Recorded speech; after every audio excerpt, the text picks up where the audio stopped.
I know we've only known each other for 4 weeks and 3 days, but to me, it seems like 9 weeks and 5 days.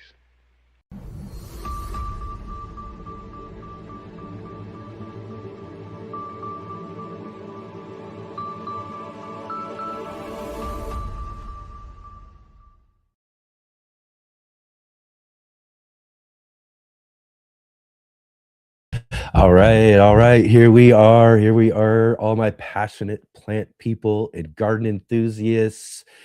It is the first Sunday edition of the Let's Get Growing show right here on the Urban Gardener channel. I'm Enoch. I'm your host today, and we've got a really great show for you today. Like I said, it is our very first Sunday edition of 2026 and our very first book club of 2026. That's right. It's our monthly gardening book club here on the third Sunday of each and every month. My good friend Mark and I, Mr. MBC, get together here. He'll join us here in a little bit for In the Garden and the book club. We get together to talk books and gardening books with the authors. This weekend, we are talking to Sam Coffman, author of Survival Gardening. Sam will join us just a little bit later to talk about his book, Survival Gardening, Grow Your Own Emergency Food Supply from Seed to Root Cellar. Definitely a really great book. I got my copy here. I'm ready to talk to Sam all about it. So definitely stay tuned here just a little bit later on in the show as we get our book club going for 2026. What a great selection, too. We'll talk all about it. It's going to be really great. But before we really get moving along here today, let's go ahead and run through this here real quick. Right at the top of the show, let's go ahead and hit that thumbs up. Go ahead and click the like button real quick. Subscribe if you haven't subscribed yet. Bell notification to be notified of all of our upcoming live streams and videos. Definitely share with all of your friends. Let them know about the Let's Get Growing show, which is now, again, too, this is all new in 2026 as well, too, is now your 3-day gardening weekend. Yes, your 3-day gardening weekend. Now we're extending the Let's Get Going show here in 2026, and we're extending your weekend and starting with, again, we got our show starting Saturday morning, yesterday, 11 a.m. Pacific time, 2 p.m. Eastern, and continuing again today here for our Sunday edition, 11 a.m. Pacific, 2 p.m. Eastern. And now, though, we're extending your weekend, like I said, into Monday evening, in fact, with the green room. We've got the green room coming here tomorrow night, our very first green room show at 5 p.m. Pacific time, 8 p.m. Eastern. It's going to be really great. We've got a great co-host. I'll talk a little bit more about this here in just a minute, but it's going to be really fun. Going to be really fun, really exciting, whole new show, whole new things going on. You're definitely going to want to tune in and check that out for sure. And also, one of the things too, real quick here at the top of the show, I do want to say thank you and a big shout out to all of you who are watching the replay. Again, it's really awesome to have you here. Definitely drop into the comment section. Let me know you're here. Let me know what you got growing on, or just drop in and say hi. I'd love to hear from all of you. So definitely go and leave some comments for us there. And if you're here with us right now live, though, definitely join in on the conversation. Jump into the chat. Let us know you're here. Let us know what you've got growing on. In fact, what we're doing right now, I want to talk about this for a second real quick, is something we're starting up this year. And it's similar. We kind of do this already. We start and talk to everybody and say hi and hello and all of that, but we're kind of doing it purposely, and we're kind of made a little kind of segment out of it, and it's called Roll Call. So we'll be doing this here in just a few minutes. This is something we're going to continue to do kind of close to the top of the show. This gives everybody a chance who's joining with us here on the show to let us know that you're here. So just drop in, let us know you're here, where you're growing from. So, state, city, country, whatever you want to let us know where you're growing from, and let us know what you got growing on. You got anything going? You doing some seed starting? You thinking about doing whatever? Or are you sitting here right now hanging out while you're doing some seed starting or doing something for your garden and all that sort of stuff? Let us know. Drop into the chat, and we'll give you a shout out here in just a few minutes for our roll call segment. One of the other things too I wanted to say here as well too, I want to start doing this, and I'm working on this, so I'm starting to let everybody know as well too. This is another way for you guys to contribute to the show as viewers.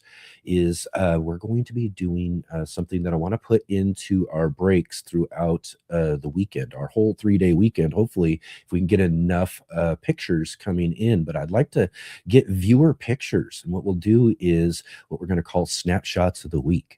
So you can send in viewer pictures to us, and again, let us know, who you are, where you're growing from, all that sort of stuff. Let us know a little bit about what's going on in your picture and that sort of thing, and we'll feature it here on the show.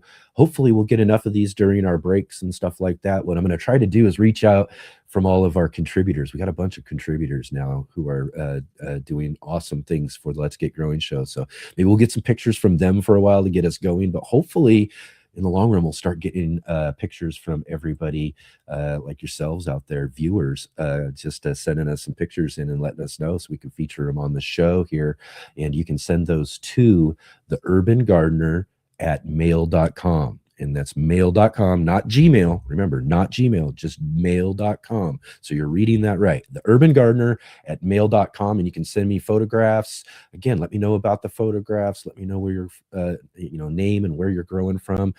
And then we'll get those set up and get them featured here on the show as we get moving along here in 2026 for sure. So I'm excited about seeing the sort of things that you guys got growing on out there. This is a great way to not only, show everybody else and all the other viewers your gardening and things growing on. And this could be anything. Like I said, some snapshots of some seed starting, some snapshots of all sorts of different things that you've got growing on in your garden. You want to just show us a little pollinator setup that you have or something like that. Just whatever kind of cool, awesome pictures from your gardens and what you've got growing on. And we'd love to feature those here on the show. And then hopefully we'll have plenty of those. And I'll get to see as well, too, as the rest of the viewers, really cool, awesome things that you've got growing on. So send those in again to the Urban Gardener at mail.com. And let me see some pictures. Let me see what you got growing on, you guys. I really want to see what you have. So send them on in. Send them on in. All right, everybody, as well too here. Again, if you are here with us live too, real quick, drop your questions into the chat too as well. I want to mention that as well. It's the roll call here coming up. So if you do have some questions, we got a great author, a great book and that sort of thing. Great subject talking about today. So definitely drop in some questions and all of that here later on with our guest as well too. So love to see you all here. Thank you all so much for being here. I did want to kind of go over real quick, as I mentioned just a minute ago, we got a whole new 3-day weekend thing going on again too. Monday night, tomorrow night, we are back again, 5 p.m. Pacific, 8 p.m. Eastern. It's going to be the Green Room. This is our whole new show, whole new conversation going on. It's a way for us to kind of also be able to bring back guests who've been on our show before, and then hopefully keep giving us some room to bring on new folks so that we keep continuing to meet new people on the show as well. As like I said, getting to continue the conversation with folks that we've had on the show before. This Monday evening also fits a couple of other issues in booking guests for our show as well too. Some guests can't do weekends, like our guest next week on the show. I've been trying to get him on live. We did a recording with him for a while back ago, but he can't do weekends. So this is perfect. He's going to help us launch it as well too, because we've tried to book him for a while to do a live conversation on the show. So it'd be really great here, and we will talk about those guests and all that sort of stuff coming up here. So again, tomorrow night, the Green Room, Let's Get Growing with Natalie and Enoch. This is your 3-day weekend. And again, too, co-host like today. I got my friend Mark coming up here in just a few minutes too. He's my co-host here on the book club. I love co-hosts. This is just really awesome. So I'm excited about getting to hang out with Natalie. And she's from the Fresh Princess. That's her channel. That's what she does. She's got some really awesome gardening and growing things that she does hydroponically indoors inside of grow tents, and just some really amazing things. So she brings a really cool, diverse perspective of gardening as well too. And we're going to talk about all sorts of different things like we do. It's going to be like the Let's Get Growing show, but a little bit different. You know what I mean? We're going to continue the gardening conversation, and that's just what we're all about here, getting to talk with gardeners from around the world, talking about all different aspects of gardening, different subjects and topics that are even outside of but around gardening and all of that, as well too. So we're going to continue all of those sort of similar types of conversations, just a little different type of show. In fact, another thing that we're going to be doing on the show, similar to what we do here on today's show, there'll be some similarities to the Sunday show as well too, in a way, but we're going to have a segment that's produced as well too by a few new contributors who are going to contribute to the show here. We got a whole new segment, and this segment is called Grow What You Eat. This is going to be a segment all about, food and growing and what we're doing with the harvests and all that sort of stuff. And this is going to be done by Shawnee over at Shawnee Grows, Robin at Robin Gardens, and Katrina over at Sow and Tear. They're going to be producing this segment, Grow What You Eat, for the Green Room. This is going to be a really awesome, cool news segment. And for our first show tomorrow night, Katrina and Shawnee and Robin are going to join with us and hang out with us and kind of be our kind of first guests in our kind of soft launch of the Green Room, if you will, and kind of hang out. We're going to talk about what we got going on this year and get to meet each other and talk all about this whole new segment, Grow What You Eat, and what they're going to be bringing us through this cool segment. And I was thinking about this too, though, as well, when we got our two different segments. We got the guys on Sunday, and now we got the ladies on Monday. And we got two really awesome, amazing segments here on the Let's Get Growing show within the garden, and now Grow What You Eat on Monday. So really going to be awesome.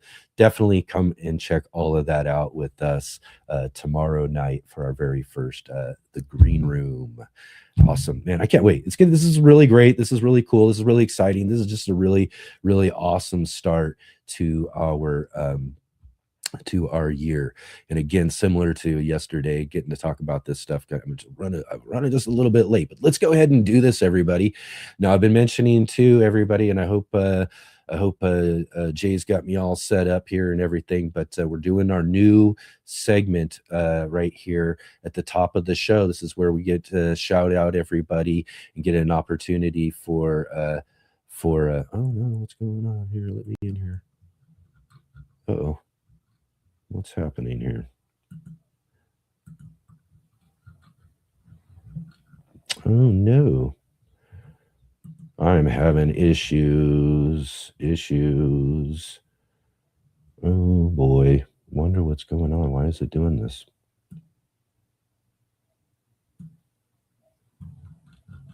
It's not moving for me. Okay, let's try this. All right. Let's do our roll call real quick. My name is Kevin. Yeah. That is my name. Yeah. They call me Kevin. Yeah. Because that's my name. Roll call.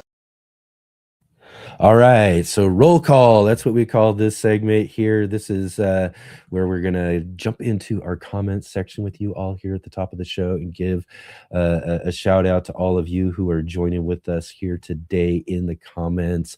And of course, right at the top of the show, we definitely want to be saying hello to our good friend Jay joining us from Huron County, Midwestern Ontario, Canada. Thank you, Jay, so much for being our facilitator.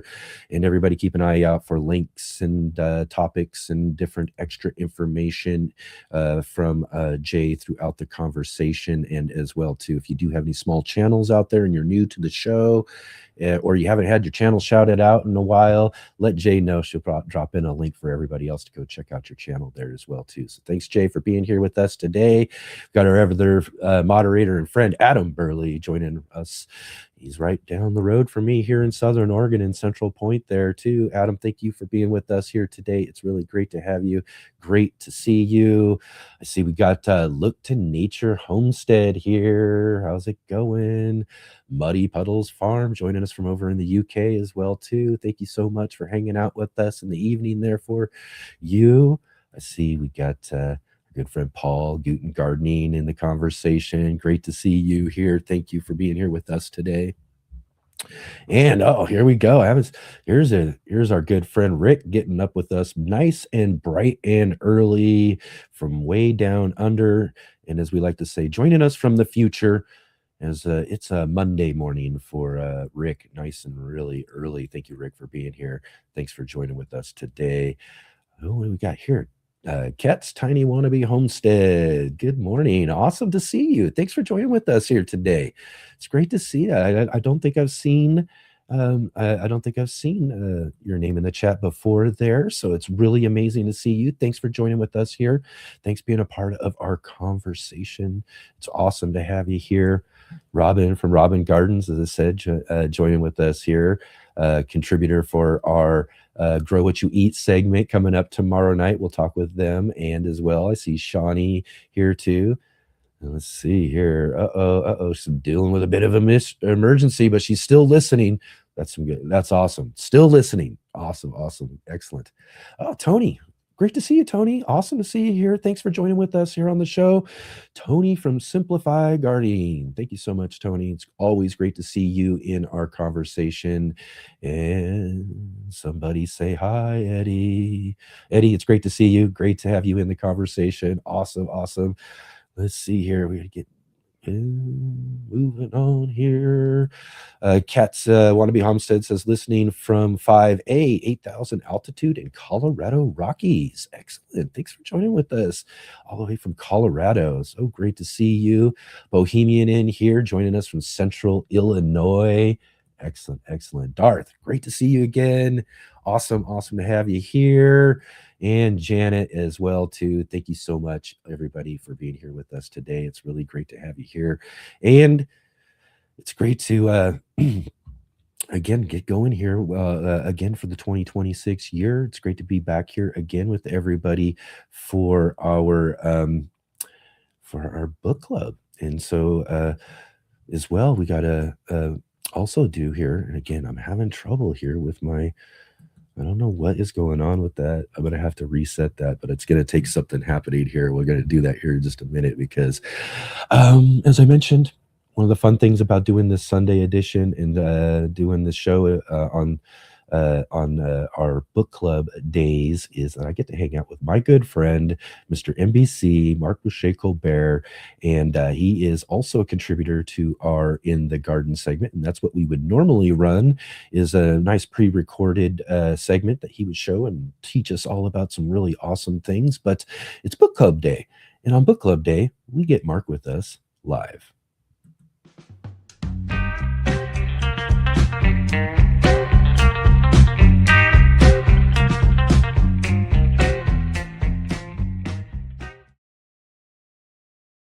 All right, everybody, let's welcome to the show our good friend, NBC. Welcome, and a happy new year to you, Enoch, and to everyone else. This is great to be swinging into the first program of the new year. Yeah, it definitely is. It's really awesome, again, to get things started back up. I've been taking a little break here. I'm sure hopefully you had a great holidays and all of that sort of stuff as well too. But it's one thing, all of that stuff, is now in the back rear window. We're on our way forward. It's 2026 now, and we're jumping right in. It's our first book club of the year, January selection, Survival Gardening. We got Sam Coffman coming up here in just a little bit on the show here to talk all about this really amazing book. But it's In the Garden time, man. It's great to have you here with us live here for our In the Garden segment. What you got growing on? What's been going on? And in fact, we have it, like an extra week or two because we saw you early in January. So it's been a little bit longer since we've seen you here on the show. Well, I think we were talking before the show about segment that I made for In the Garden with NBC that I think we'll show next week. But one of the big things that's been going on in the garden is pruning. Especially at our school garden, we have a lot of fruit trees, and I have a bunch at my house. And so that is just, I try to, my home rule is I try to fill up a recycling bin with pruning stuff every week, because that helps me stay on task, because I know I just have a certain number of weeks to do it. I have a lot of trees I got to take care of. So if I'm filling up a bin every week, I'm feeling good about myself. So that's, that's a lot of stuff, but I love pruning because it's so artistic. There's a sense in which you're having this beautiful long-term conversation with a tree or a shrub. And I just finished a week of teaching that to my students too. We always do some pruning. And even though they do a little bit of a hack job, they're learning, they're actually getting out there with the tools. I have to go back and we have some very forgiving trees. So those are okay to let the kids work on. It's just fun. And this week we'll be working on some things. We'll be pruning per se, in terms of like, we have some things like red twig dogwood and willow that we severely cut back to the ground every couple of years, and then we can use parts of those for weaving projects and making like raised bed edges with a kind of wattle or woven weave with those plant-based materials. So it's just like, it's a winter work. It's a great work in the garden. We've had a lot of sunny days this winter. Portland's been very warm and very mild winter. So a lot of time out in the garden to get the winter work done. Of course, the seed room is cranking up now. It's starting in earnest. A couple of years ago, I made an interesting decision to start to get some of the seeds I knew I would need in early January and February. I ordered them in October. So I have this little cache of seeds that I'm ready to go. It takes the pressure a little bit off of making the seed order right away. Yeah. Because I found I would delay sometimes because it was January. I was working on my seed order. I was trying to get the whole year's seed order together, trying to think about all of it. And if I delayed at all, I would not have the kind of stuff that I needed right away to get going. So I just decided, let me separate out earliest part of winter. The stuff I'm going to be sowing early on. Let me just order that separately in October.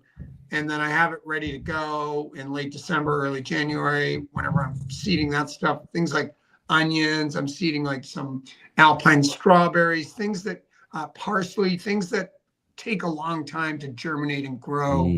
Pretty slow growing, but you need to, they can tolerate some of the cool temperatures outside. So that kind of stuff I'm starting early. And then I'm in the process of getting my seed order together right now too, which I imagine you are too. Oh yeah, definitely. Been enjoying perusing through all of my seed catalogs and kind of thinking about a few different things I want to do, because I want to do just a little bit more in the garden than I did last year, and kind of work and progress my way up into a nice full garden, hopefully, like I've had before. So I'm thinking about some different things that I might haven't had in the garden for a few years, some things that I haven't even tried before. So there are several different things I'm kind of looking at and kind of making my plans and doing all that stuff right now. Is like you said, right as we speak, this is the time to really gear up, make sure you're on top of those plans and get things ready. I got 2 words for you in 2026, Nick, that I'm going to be trying to be focused on. Perennial vegetables. Yes, there you go. I think there's a number of books on this, and including one by our friend Bill Thornes, who we had on last year.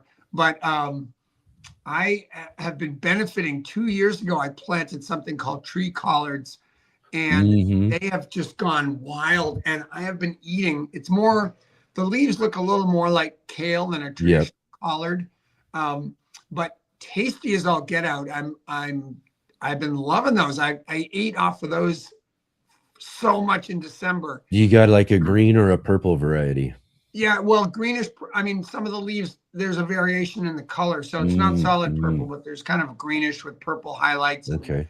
I think they changed a little bit as the frosts come, but I am loving that plant because, sometimes you have to make a virtue out of necessity. You get one of these perennial plants and you're like, all right, it's perennial, but doesn't really taste that good. And I guess I have to endure it if, in order to have this plant that I don't have to keep planting, I just have to lower my standards a little bit. And like, it doesn't really taste as good as the other kales, but this one is up there. I'm very pleased to report that it's got a great taste. It's not overly chewy. The texture is not, bad. So I'm like, ooh, this is really good. I'm looking forward to this. Yeah, tree collars. I got to try those with my good friend John Kohler. John's a huge proponent of tree collards. Oh. In fact, every heirloom exposition that I'd go to, that's what he would do. Like, he'd have a booth of his own, and his booth would be surrounded by all these tree collards that he would sell off to people and that sort of stuff, awesome. because he promotes them. He just loves them that much. And you go to his backyard garden, he's got them towering all over the place. These really just in Las Vegas too. In Vegas, huh? Yeah, that's why he grows them, because they're so heat tolerant as well too. So yeah, that's why I was like, it's really cool that you grow. And I bet they just grow and look luscious in Portland, though. You know what I mean? They're kind of wild and rangy, though. They can. Kind of fun.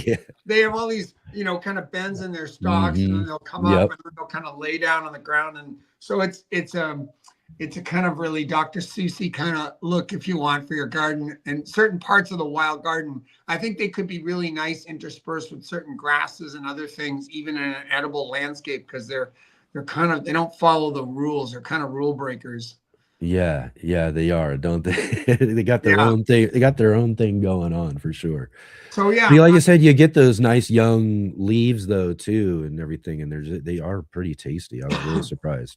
Yeah, I'm just really pleased with that. I also did I planted a plant of Skirret, Skirret, which is in the Umbelliferae family. It kind of looks like maybe like a big old steroidal parsley plant or something. But you eat the roots. I let it go. I dug it up. I looked at it. The roots are still pretty thin, but I did taste one raw. They're supposed to have like a carroty potato combo, and I'd say that's a pretty good description. So I just decided not to harvest anything this year. I replanted it just to let it continue to grow. But I'm really looking forward to next year, gathering the harvest from that plant as well. And that's another perennial, of course. So some of these oddball perennial vegetables are pretty cool, actually. I think, they're mentioned in our book today, and I think it's worth, I'm going to be looking into it more this new year. Yeah. Again, too, there's nothing better than something that you plant, and then, all you do is just some maintenance. You know what I mean? And you just maintain instead of, reseed, regrow, plant, harvest, repeat, that sort of thing. The other caveat is, especially if you like it, because I've planted a lot of plants in my life where I've just realized, I don't really like this. I'm not going to grow it again. I'm not going to eat it. I don't care for it. So there's a lot of, cool stuff out there. And I think as you mature as a gardener, it's exciting to try lots of different things. But then I think we, at least at the stage where I'm at, I'm sort of like, I really want to like it. I want to be motivated to eat this thing. Yeah. It's going to take up real estate. I mean, we all have a limited amount of space in our gardens. Even the biggest garden, people feel stretched and limited, right? So that's right.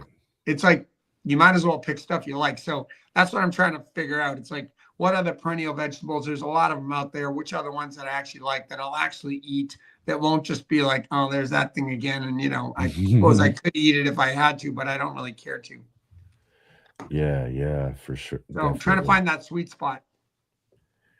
Yep. Well, I mean, I am just, let's see here. You sound perplexed. I am kind of perplexed. I'm sorry. I'm kind of caught here in the middle of something.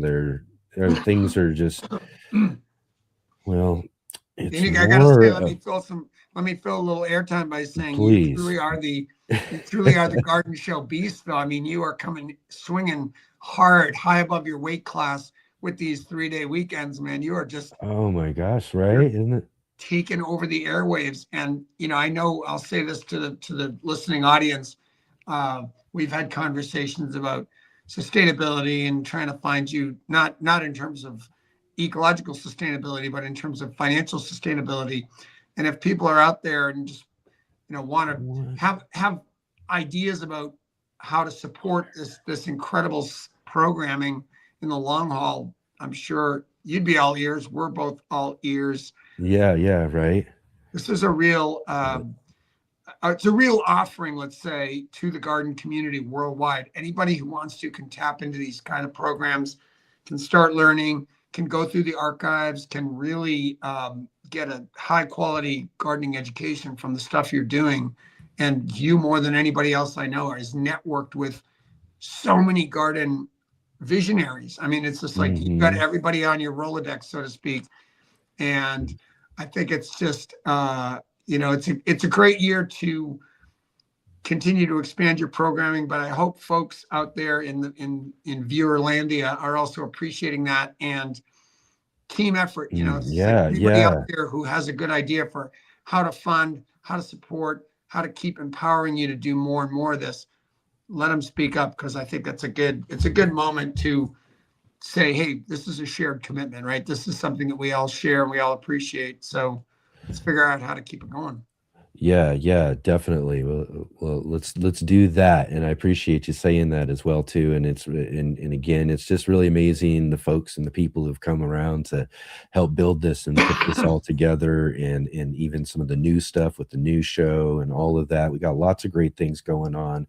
We're really doing a lot of cool stuff to bring some really great, fun gardening conversations. Hopefully we'll have one here today. We're still hoping on that right now. That's kind of the update here. But again, thank you for saying that. And if anybody does want to, and I've talked about this as well leading up to the end of last year, and I did kind of mention this yesterday on the show as well too, is we're going to try to do things and do some stuff so that we can work ways of trying to, maybe get memberships or do certain things like that, so that we can try to build a little better show budget, so that we can maybe do some more things and some more fun things with the show and really be able to offer a lot more cool stuff as well too. So we really are at this point, really, when it comes down to it, a listener supported type of show when it comes down to it. You know what I mean? So viewer, listener type of thing. We're not the revenues, and I've gone through and I've done live streams talking about the money that comes in through ads and all that sort of stuff. It ain't very much of anything and that sort of stuff. So really, that's the one thing we're looking to do, is try to do that like other creators and other shows and other podcasts. You hear them all out there. They're all doing fundraising and doing things and that sort of stuff. And that's something we're going to continue to do and work and find more ways to do that sort of stuff as we move into 2026 as well. And, we'll keep people updated. But one thing I will say, though, is that there is down in the description below, there are links to like Cash App, Venmo, those sort of things. If you did want to donate like directly or something, that sort of way, or again, they got the super chats, they got all that sort of stuff that's available right now. That's pretty much as far as we've been able to go with that sort of stuff, so until we build out like maybe our membership setup and those sort of things. But again, that stuff will be coming out, but we do appreciate any sort of contributions anybody makes. That's just really, really, really awesome. So update. Yeah, I'm not sure. I'm not seeing Sam yet. I've been kind of wondering. So I did send out a message his way. Hopefully he's not in some survival situation himself. Right. I thought, we did get confirmation and everything. So, and I did kind of send out a message. So maybe some wire got crossed on his end or something. I'm not sure. Well, it's a fascinating book, and we'll, I'm sure, be able to hold our own talking about all the interesting topics there. Of course, if he joins us, so much the better. But if not, I think we'll launch in too. Yeah, definitely. All right, yeah. Again, we'll just kind of play that by ear. I hope that everything's going to work out there on that. This would be a first, I think, first for us in a way. No, we haven't had a miss. We haven't had a miss yet. So, well, Yeah. we did kind of have one that we worked around because we knew, the days the couple of days leading up to it that it was going to be the case. So we kind of switched things up that first year. We did have that one towards the end of the year, but we were able to fix it and kind of make it work and all of that. But this is the first like live one where so I don't know. Maybe Yeah, it's kind of like I like, said, and now here's Sam. Here's yeah, Sam. yeah, Here's Sam. Oh, well, exactly, yes, exactly. here's not Sam. Right. So Um, I'm gonna try this here real quick.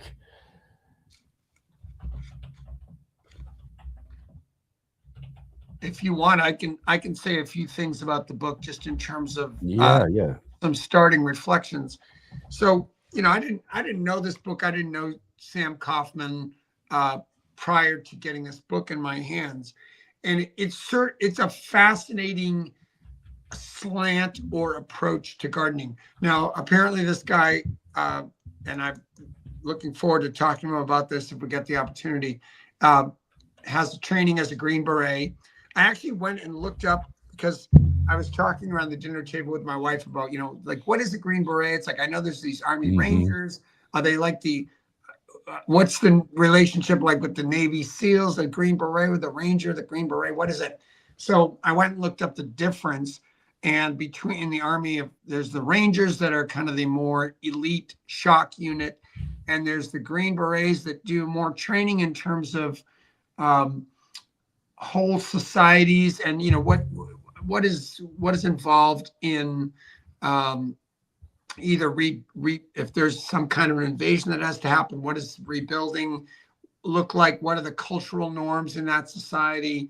What are just it seems like the needs of people to go on versus some kind of particular emergency or insertion if there's some kind of war situation. So he apparently trained as, and anybody can jump in and correct that. That's just my superficial understanding. But there's a kind of a long game, I guess, is what I would describe the Green Berets as. My understanding of them versus the Army Rangers is kind of like a short, quick game, extraction, emergency, do something fast, invade, and Green Berets are more in for the long game. That said, it looked like he trained as a Green Beret medic and as an herbal medic, which is quite interesting.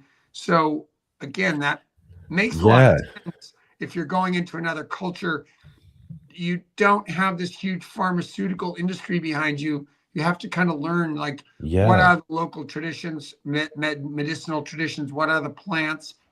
And so this makes him uniquely suited in a way to offer this perspective also on gardening. As I understand, he has a pretty thriving herbal medicine business. Is that your understanding too? Yeah. That's what I believe as well too. I think and as well as doesn't he do like also like rescue as well? Like he has a rescue dog and stuff as well. I thought. Okay, I'm pretty sure he does stuff like that as well too. So again, too, lots of stuff. I wish that we had Sam here and could ask him about it for sure. I know. I just remember seeing lots of pictures of him through. Again, I know him a lot through like social medias. Be flipping through and see a post he does here and there, and a lot of times I'll see him again, similar to our thumbnail we got for the show with the backpack on, or usually with the dog with him too. So I think he does kind of like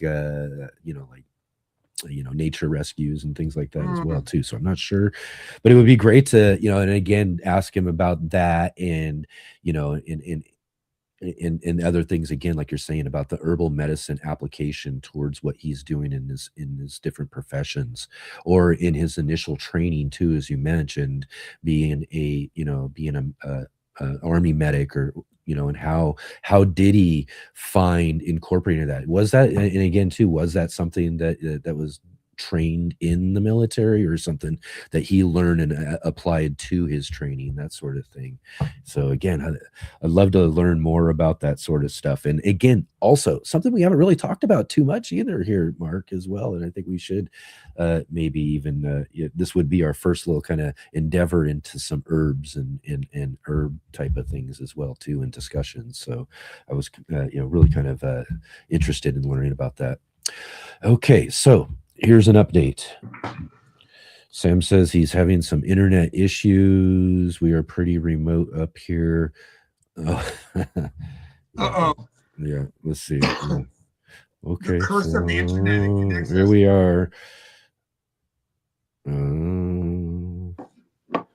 Yeah. Okay. Sorry, everybody who's watching. I know this doesn't make for very good show right here as we're kind of moving along as we go. Well,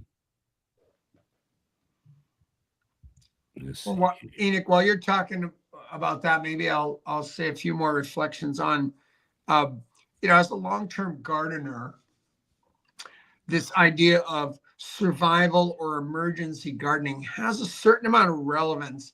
Now, on the one hand, his introduction, he kind of pokes fun gently at certain kind of emergency preparedness people who, may be stockpiling all kinds of resources, including seeds. He says at many of the workshops he's taught, somebody will invariably come up and give him a long discourse on all the amazing seeds they have stockpiled, the collections they have, the heirlooms they have accumulated.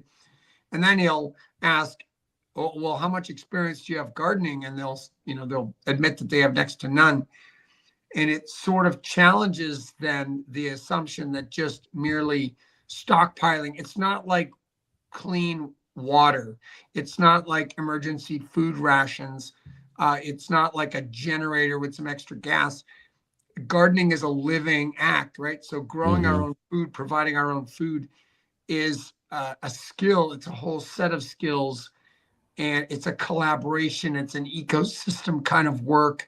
It's not something you just do at a moment's notice. Yeah. Even though any of us can start gardening at any time, it's a lifelong journey. You never feel like you're done. You feel like there's always more skill to get. So there's just that sense of like, in terms of survival or in terms of emergency, the best time to do it is not when, like so many things, when the emergency happens. You have to anticipate what's going on. And certainly reading the signs of the times, I think we can see that politics, climate, and industrialized food systems are all converging and combining to create an emergency. Whether or not we sense it that way or not, there is a food emergency going on right now. And for somebody who lives in a food desert, it's been going on for a long time. For somebody who lives in a climate that's rapidly changing, it may have been going on for some time. So people are living this, it's kind of a slow moving emergency, maybe with peaks in certain areas, but it definitely is here. There is a food emergency, I'm convinced. And there's never a better time to start your garden journey, and never a better time to keep looking to up your game. Yeah, exactly. Okay, so here, update everybody I see into as well. I know Jay's trying to signal me in the back as well. Robin's saying, can he come in audio alone only? That's the problem, is that he's sitting, actually, I just got a message from him. He is in our back room right now trying to have issues with his microphone. Oh, so he, that is his big issue right here. So I think he's trying to figure out the microphone, trying to get loaded on, having the technical issues. So it's good to know at least we're at least that far, we're at least that close. So maybe he'll get this figured out, and we'll see him pop up here in a minute or so too. So just in case for everybody who's wondering out there, that is our issue right here, is audio. So otherwise we would try to get him on however we could, but he's probably freaking out in the background, listening to us go on and on about him and his background. He's like, no, that's not it at all. That's not what a Green Beret is. You're right. I know. Let me get in there. I know. I just can imagine. I know what it's like though, too. Again, I've had an instance before too, trying to get on to someone else that invited me on to do something. And I had that same issue, being in the back trying, I just can't get this to work. I don't know what's going on and everything too. And so I know exactly what it's like. So hopefully things will come together. And again, it's a lot of just trying to reset, you know what I mean? Reset. Hopefully it works right when you hit it sometime, but hopefully so. Hopefully we'll get him on here and get to chat about some of this stuff here. So, well, let's, do you mind if can we just jump in with some other thoughts and reflections here? And then Sam, if he comes on, can expound on all this stuff. Sure. Absolutely. 1 second here though. Let me do this real quick, Mark, because we can't miss our marks when we're doing certain things here. We are a show when it comes down to it. Oh yeah. So real quick, I know we've already kind of got into it, but let's just go ahead and do this. Let's jump in. We'll hopefully get Sam here in a minute. It's time for the Monthly Gardening Book Club.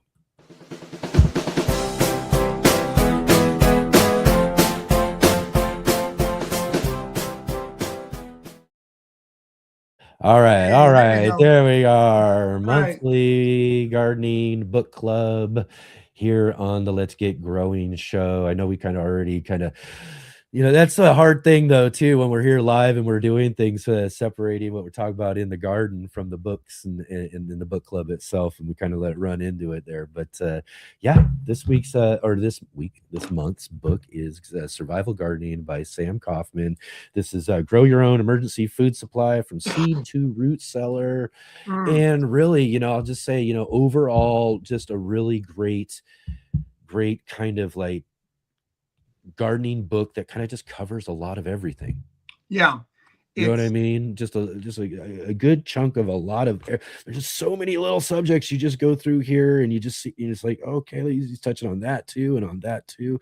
So it really, in general, really good, great gardening book in general. Touches on a lot of sort of stuff, but even better that, again, it really has that emphasis on the survival gardening. What are we doing? What are the tactics we're taking to make sure that we can feed ourselves in conditions that, or not really condition, you know what I mean? But in a situation where it's necessary, we got to be able to grow our own food here.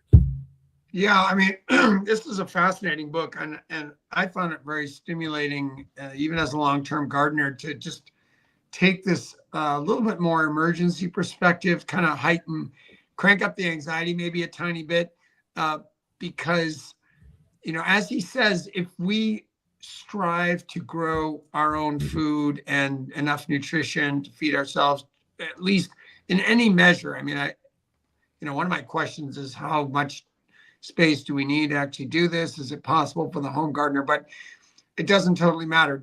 The point is, if we strive to do it in any measure, then we are becoming more able. That's the long and the short of it, right? It's like setting the intention, practicing, going through it, trying, learning.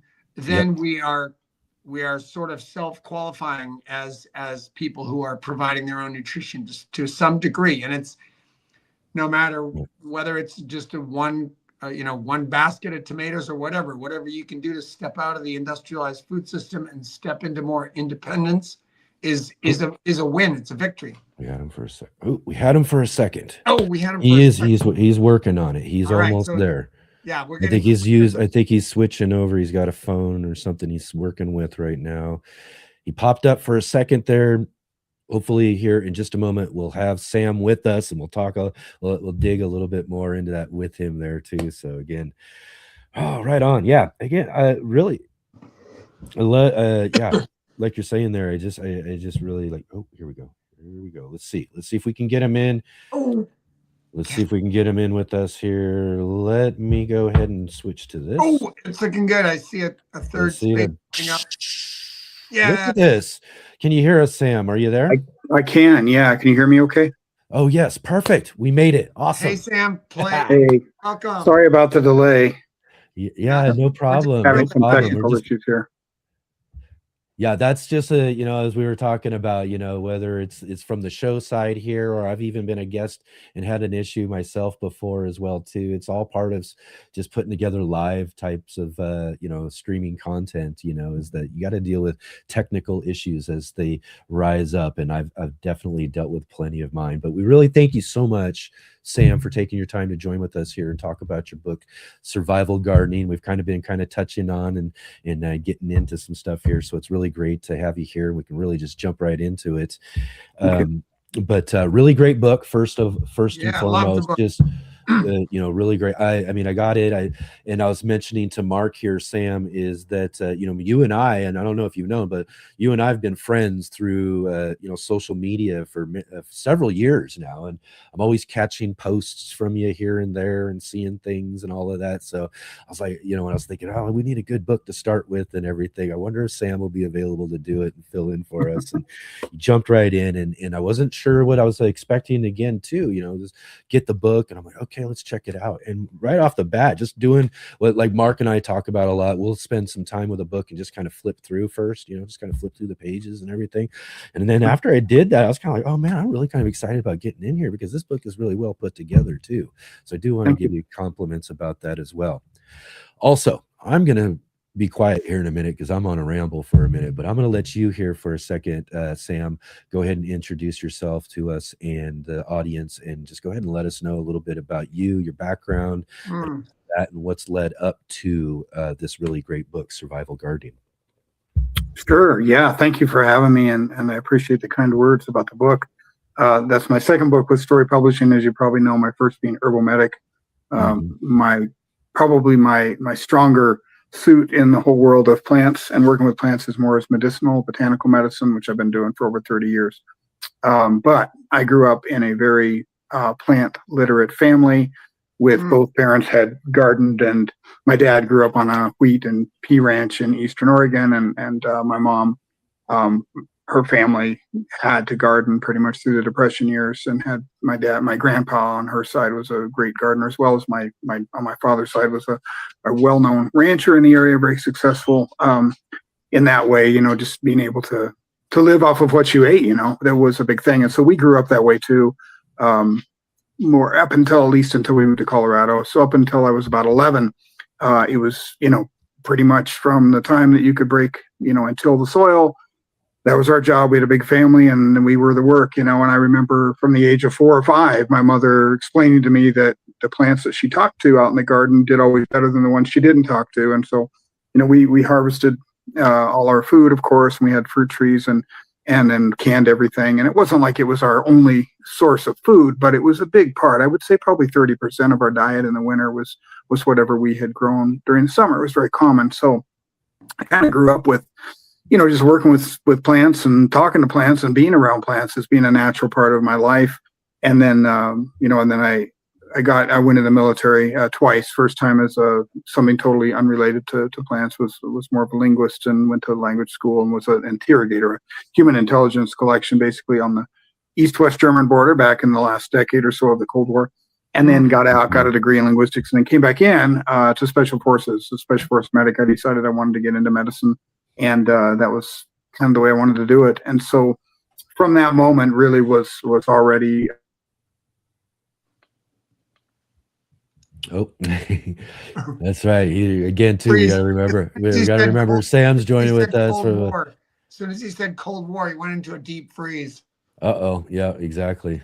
We got to watch out. All right. So hopefully here let me go ahead and we'll go ahead and go and pull Sam off here just for a minute so he can maybe reload there or something. Again, remote location. We have to find out. Did we find out? Did he say where he was at right now? We should have asked. I don't know. The book says about being in Texas, but I don't know if that's his home, where he's from now. Or I was gonna say he could be way out there somewhere. Yeah. Right on. But yeah, definitely again too. So again, he's going over that. I know in the comments, Serena was asking if Sam wait, here we are. Sam is a veteran. Yes, so he was touching on that as he was just dropping out there his experience as a veteran. So let's see here. Hopefully, again, it's probably just going to be a bunch of resetting and trying to get the internet to kind of reconnect and all of that when it comes to having trouble with whatever tower or whatever. Sometimes you just got to reset and try to recommunicate with that tower all the time. It reminds me a little bit about the food system, the internet system. We think we have immediate and universal access to everybody because we have internet now. Yeah. Just like we think, oh yeah, the food's always going to be there in the grocery store, no problem. We have this global food supply network. It's taking care, somebody's taking care of things somewhere. And then as soon as you have an interruption, you realize, oh, maybe this isn't quite as robust as I thought it was. Exactly. We could get kind of used to all of this easy access too. I mean, it is one of the things that's really great about being able to do this show is, everybody having internet and the ability to connect like this. So, all right, let's see here. I think we got him back on. Let's hit our 3 panel. Get Sam. There we go. Back at it again. Good to go. Hey guys, sorry about that. Yeah, Not I a think problem. Don't even worry about it, Sam. Don't even worry about it. If it I happens shifted again, over to a different internet now, so I think I'm probably going to be okay. Okay. Anyway, I know when it crashed out, I was just talking about my first time in the military, Cold War, Eastern-Western border. And then I got out, got a degree in linguistics actually, but then I decided I wanted to get into medicine, and so I came back into the military a second time for 6 years. My second time, so total of 10 years. Second time I went into special forces, so I was a Green Beret medic basically, and that's an 18 Delta in the Army. And even from the time that I started that, really, even before I started that, I was already very interested in plant medicine. And so, special forces medic is a very much it's a focused on not just combat, paramedicine, but also long-term care, what they call now prolonged field care, but back then they called it austere medicine, in the field where you may be 2,000 miles away from a medical director. So you're kind of everything. You're a nurse practitioner, you're a combat paramedic, you're making decisions that are a doctor's decision. So with that kind of as my underlying medical introduction or into medicine over 30 years ago, herbs were always medicinal herbs, and botanical medicine was always coming with me, literally in the field with me for my own use. And then eventually that expanded and expanded. That got me into gardening, of course. Of course, a big part of that is botany and wildcrafting and learning, what's in your backyard or in the forest behind your house or the park or whatever. But the bigger part of that for me has always been gardening because I love to garden. So that got me into really understanding the basics of how important it is that you have good soil. And even growing up with my parents, who were both farmers and gardeners, they really didn't understand, in my opinion, what I know now. I wish I could go back in time and take care of all the vermiculture. And we lived in Colorado, so we wouldn't have been able to use black soldier fly larvae or anything. But certainly, all the stuff I could have done to help our soil. And when we moved to Colorado from Washington, the soil was horrible. It was that bentonite clay. And my parents, I remember we spent years, like 3 or 4 years, getting that soil where we could grow anything besides zucchini in it, So it was just, it was back to that, but I didn't understand the things. I didn't understand that yet.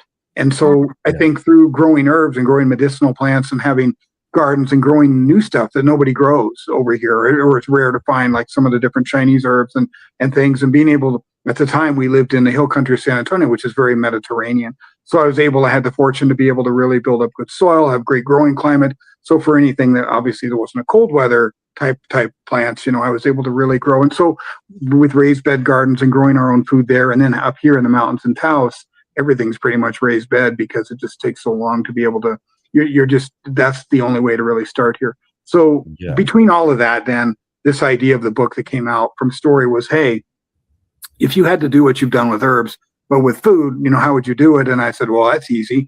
What would I grow in the first 5 days, first 5 weeks, first 5 months, first 5 years? How would I organize that if what I grew was the only food I had or was close to the only food I had?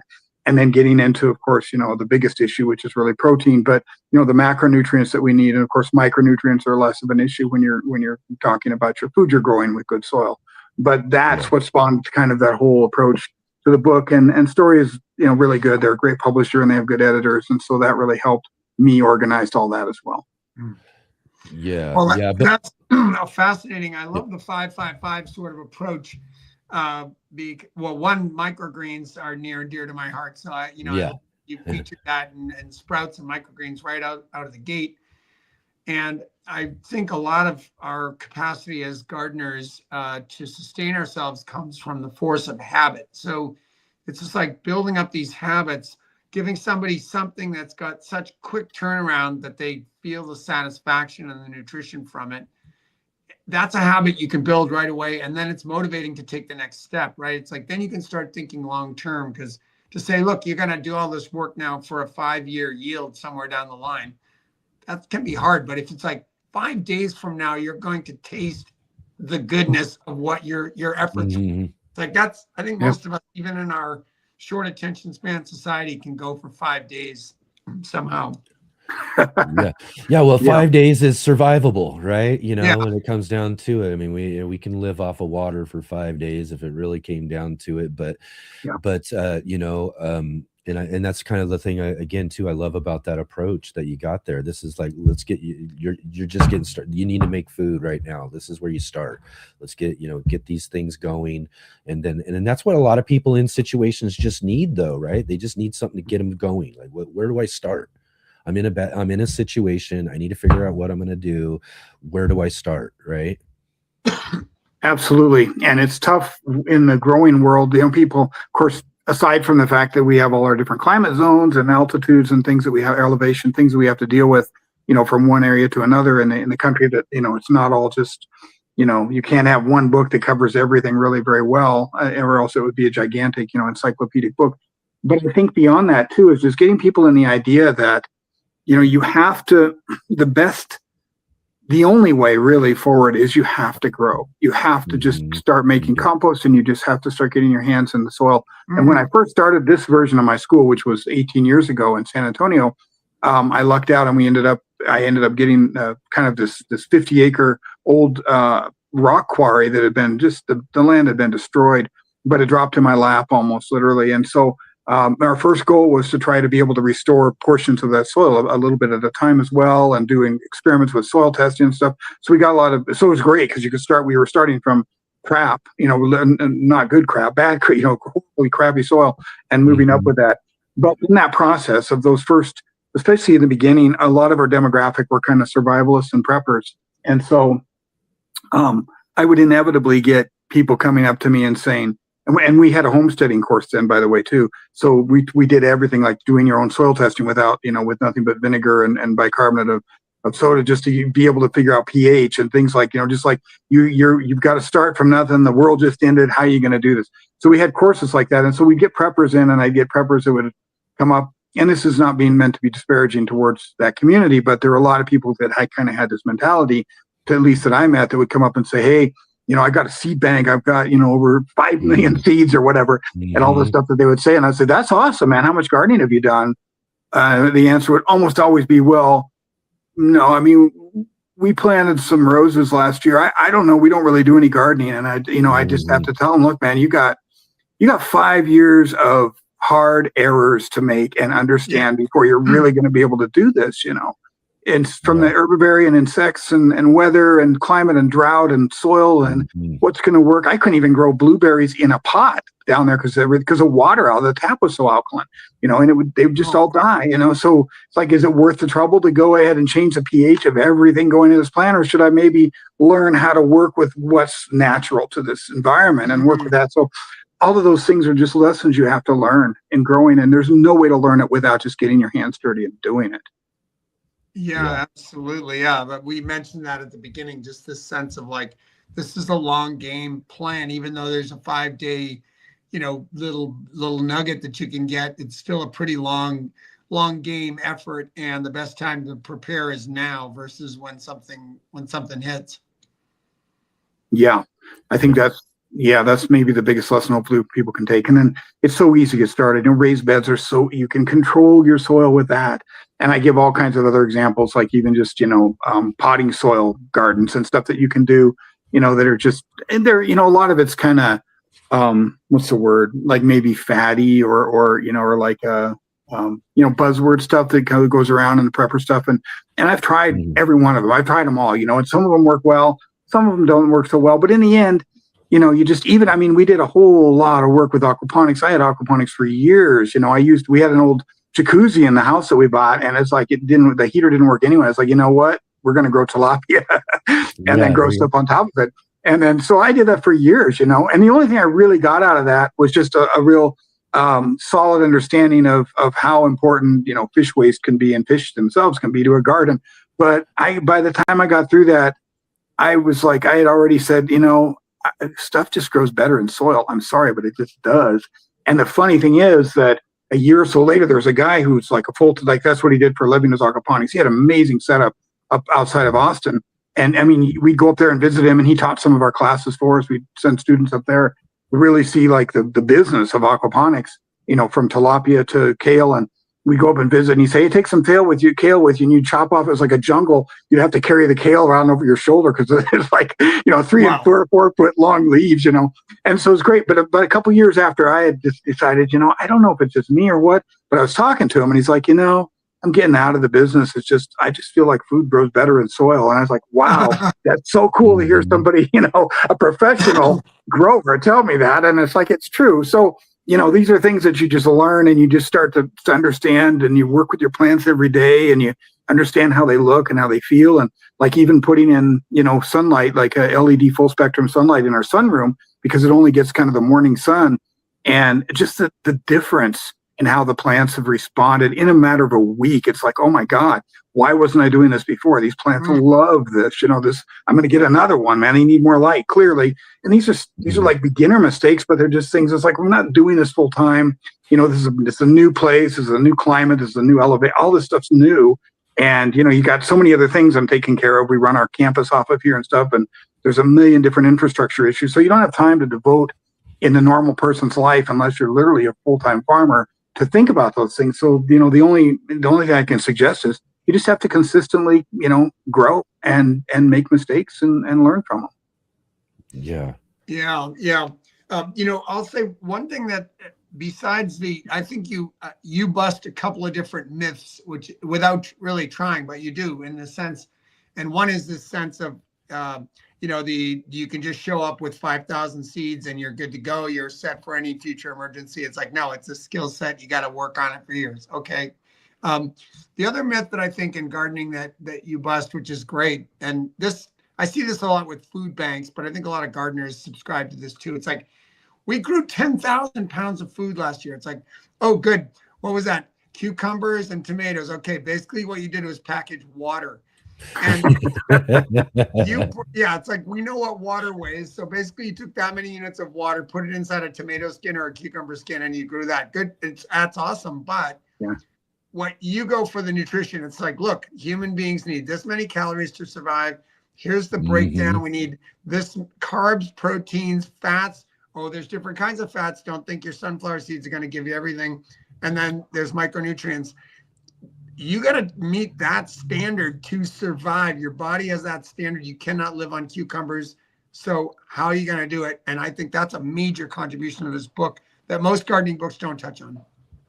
Right. Thank you. Yeah. And I got that. I came into that from the survival side, right? I mean, because I used to teach wilderness survival from the ground up, the urban survival. And one of the biggest things, the biggest issues that you have there, of course, anybody can survive, like you said, on water for, the saying goes, the rule of threes, right? 3 minutes without air, 3 hours without shelter, 3 days without water, and 3 weeks without food. But, if you really want to do this for real, you have to consider, if you're out there just surviving off of some berries that you're picking off a plant, how many calories, how many squirrels or small game would that be, as we introduce meat into it? And we used to go grab rabbits too. And I think rabbits was probably the best food that we ever grew. Of course, we had chickens and quail and all that kind of stuff too. But I think rabbits, especially from a prepping standpoint, I mean, you can get from one full grown rabbit that you fed. So they've got lots of fat on them too. It's not like a wild rabbit. You can get a gallon or a gallon and a half of bone broth. That'll keep you going for a week. It's insane how much good nutrients. So we get into the meat. Well, it's like, let's say we don't have that, or let's say we're very limited. We've got a little bit of small game at best, but what are other options to be able to get protein from our food, and especially from our plant food, or, like other countries and other cultures do, from insects and our even the herbivory that's out there eating our plants, depending on what kind of insects they are. Yeah. Yeah. Again, too, a lot of that, again, also, I just say before I go on though, too, is that, really well put together. As I'm flipping through here again too, I love the pictures. Just for a guy like me, this is the type of book I really like and everything too. But again, one of the things I'll say though, and someone was mentioning here in the chat, and let me see if I can find this real quick. Oh yeah, Shawnee was asking about foraging, and you talk about foraging there too. And I was just thinking as well about what I was mentioning there. You know, as we're in some situation, we got to figure out what we're doing. Microgreens, we talked about that. It was a good instant start, but probably one of the first things we're going to be doing is foraging and trying to and do some of those sort of things as well too. So you want to talk to us a little bit about that? Absolutely. And the good news is, if you're a gardener, a lot of foraging can be done right in your own garden. You know, I mean, these are and of course I came to this again from the medicinal side. Vast majority of our good medicinals are weeds. They're what we consider weeds. So this is what, and in our garden out here, you know, we have amaranth or pig's weed. We have curly dock seeds, and we had lamb's quarter. And that just this last year, we just, you know, I really finally went to town on the raised beds, because my wife, you know, really wanted to garden extensively this year, not just like messing around with it. So I did. We got some great gardens, and I guarantee, like the first, I don't know, 3 or 4 weeks of harvest, you know, where we started off in cold and kale and turnips and turnip greens and stuff like that.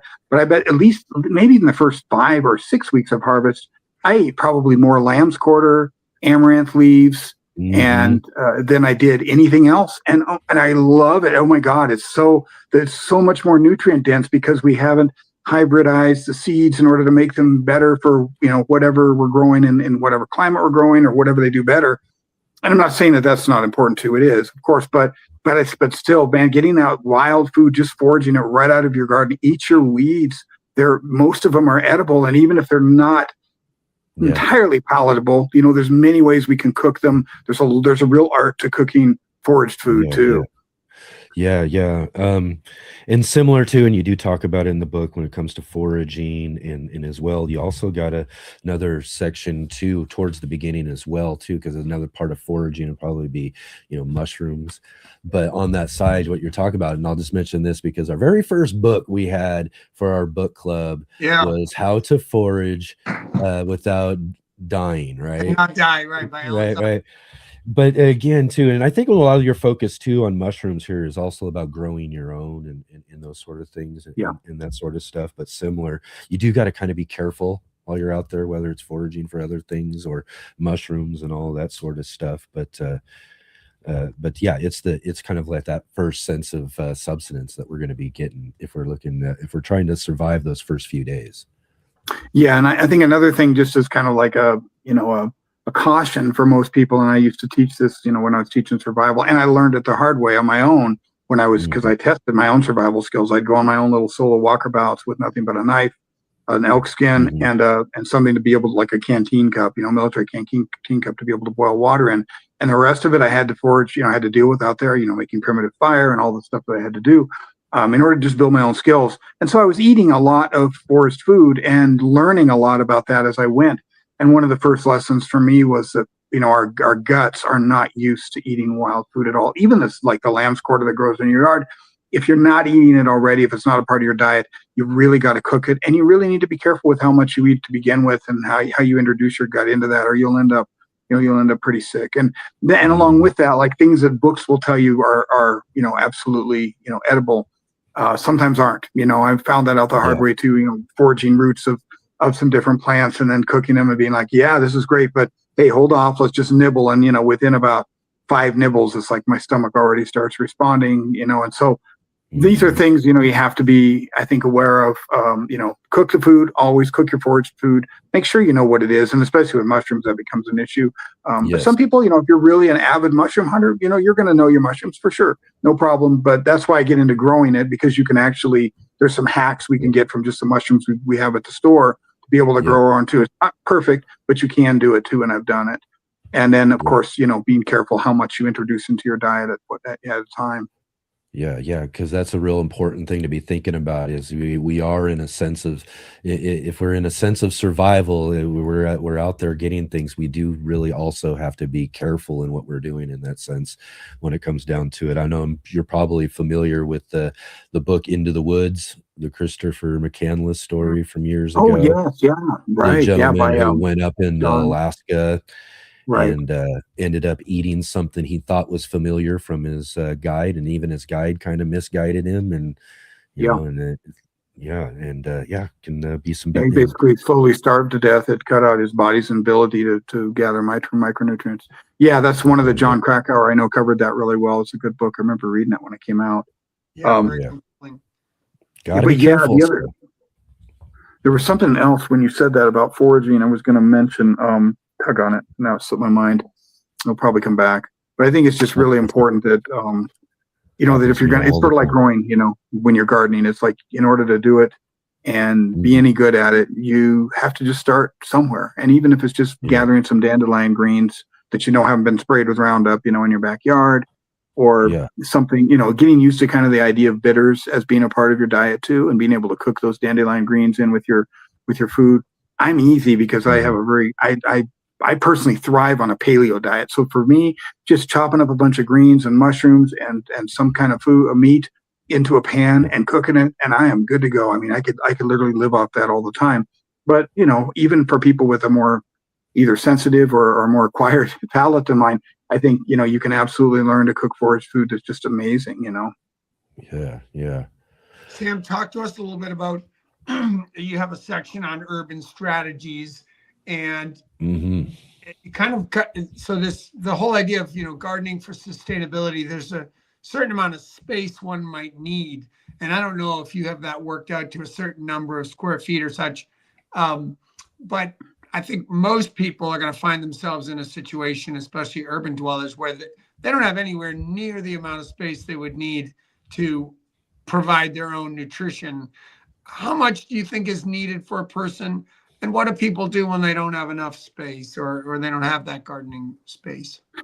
Yeah, I think that goes back again to experience. I think the more experience you have in it, probably the more nutrient density you can pack in. So as we get into, at least, poly, grow up, not monocropping, but polycropping at a minimum, or forest gardening is where we can get that too. But it has its limitations, right? I mean, and the forest gardening became really a big thing back in the first days of permaculture. And everybody was like, it was that fantasy that, if I plant everything just right, I can lay right here and let the grapes just drop in my mouth. People don't understand how much work it was. But I think as we get into vertical, so for instance, and I forget their name, but the family in LA that's very famous, it grows something like $150,000 worth of food per year in like not even like a postage stamp, not even a quarter acre. And they just have massive, vertical, and they've really figured out how to use the space. So it can absolutely be done, and you can grow a lot more in a small space. And to be honest, if you have 20 acres of land and you're thinking you're going to go garden that, with you and just a couple of family members, you gotta wake up coming, So I mean, we need so smaller is better anyway. Raised beds and being able to rotate, crop rotations, and doing, again, not these monocropping concepts, but really being able to rotate and understand the plants as they go through. It's like and this is mistakes you'll make too, as to what you put in after what and what's going to work better. But I don't think it's as much of an issue as people think. I think a bigger issue outside of space, granted, you need some space, but I think a bigger issue in that is how much sun is your spot getting. And of course, your soil is incredibly important. But, what's the climate? What's the actual, what are you growing? If you have a postage stamp little backyard, or even just a big patio behind an apartment or a condo in, let's say, San Diego, whether it's, closer to the coast or going away from it a little bit, you're going to be able to grow like crazy. That's that Mediterranean climate. You can grow anything out. You throw a seed to the ground and it grows. Or Hawaii, or something like that. I mean, just look at how food grows there. But if you're doing the same thing and you're up here in Taos or you're up in Salida, Salida is actually not too bad, but let's say, whatever, Leadville or something, Colorado, or, then you're really going to have to learn how to fix the weakest parts of your gardening strategy. And the weakest parts rarely, in my opinion, are space. They're really more around sun, water, and soil, Yeah, it really is. That's one of the biggest challenges for me and my just even small urban spaces I'm growing. It's always the walls and the things and how much shade is certain spaces getting, because, in an urban environment, there's things towering over and fences and just all sorts of things that could be, hindering the amount of light, and light is very, very important for the things that we're trying to grow. And vertical growing, all sorts of great strategies and tactics we can use for our urban spaces and everything. I would think even one of the great things to add to it, though, right, is also, again, getting back to the idea of community too, space. One of the things I always kind of teach people in my small space gardening teaching is to utilize your community. Folks, someone else near you or a neighbor near you probably has a backyard that they're not doing anything with. And you say, hey, I want to grow some vegetables. I'll share them with you. And they're going to be like, yeah, I've had experience with this. Oh yeah, absolutely. Do whatever you want. Go for it. So in those sort of senses too, if you are limited on space, right? That really you're in a city, so utilize your community too as well. Yeah, we see a lot of that come to life out of some different kind of wreckage stories. Detroit was a big example of that. I taught a class up there, a wilderness first aid or something, I think, up there. Gosh, it's probably been 10 years now, but there was just such a huge collapse of real estate in Detroit, and just entire, especially on the eastern side, just hundreds, thousands of abandoned homes. Of course, big drug problems and people homeless, and drug gangs moving into those homes and stuff like that. And that's what it was. But then going back up, a decade later, and you step outside and there's roosters crowing, and there was just a huge community push to be able to grow their own food.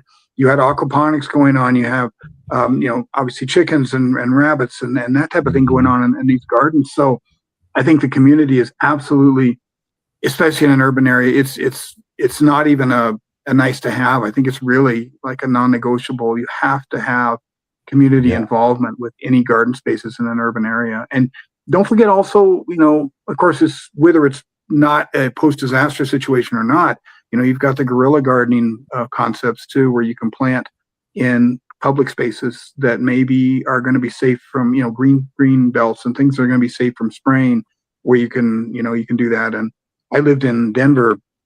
Originally, I kind of say I'm from Colorado because I grew up there, but I remember I had a job that I walked to back when I was getting ready to go to med school, and I was taking on my pre-med, and I had this job downtown Denver, and I would walk there, and it was an hour and a half walk each way down this, basically a green belt, what is now a light rail, but then it was a green belt going all the way down to the South Platte.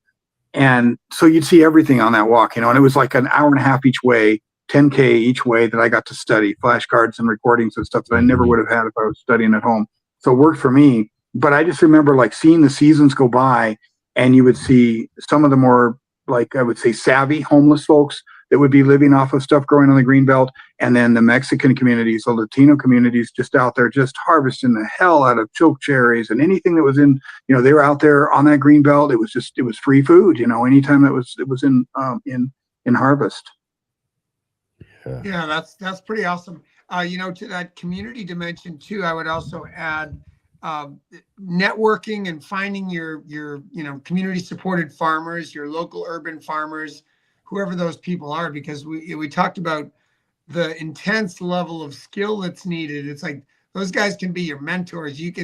This is not just a journey you have to start and fall down 100 times on. They can lift you up. They can guide the way, and just networking with that is a great part of this community resilience, the food resilience. Because realistically, even I, as a gardener of about 30 years, professional gardener, I look around my house and I'm like, I couldn't sustain myself for about a week here with what I've got going, and I've got fruit trees, I got a lot of stuff, but still, realistically, calorically, most of it's all coming in through input. So we really need to, whether it's protecting our local farmland, supporting our local CSAs, there are people doing it on the bigger scale who can be big resources in times of emergency, and we don't need to totally go it alone, just like we need to have those neighbors. Exactly.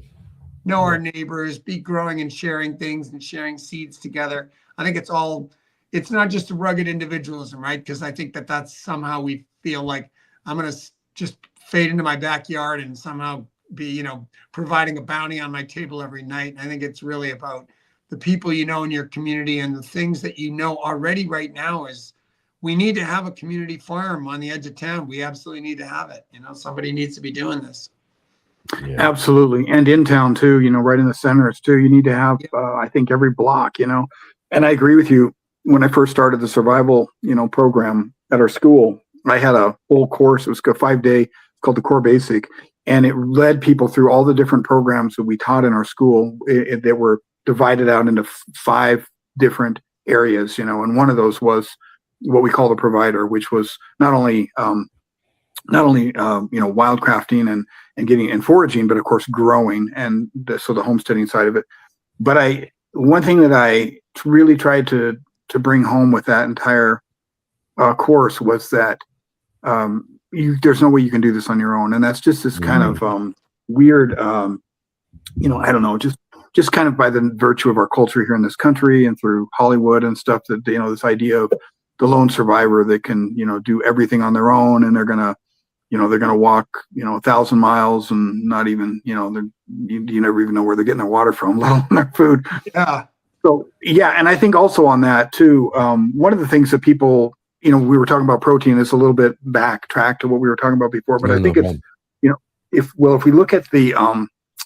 we look at the history of man, of our species, the amount of protein that we got from nut trees, I think it's really important to remember. And even I've read this somewhere a long time ago, I can't remember where I read it, that if you took all the acorns that the human species have ever eaten and put them into one pile, and then you took all the wheat and the rice and put those into one big pile, that the acorn pile would still be bigger. That's how much our species relied on acorns for our vegetable protein for thousands and thousands of years.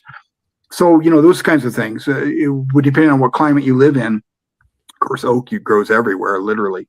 But, these are things that you can think of in terms of your own gardening. If you already have, and especially if you're doing like polyculture or forest gardening, you need some shade.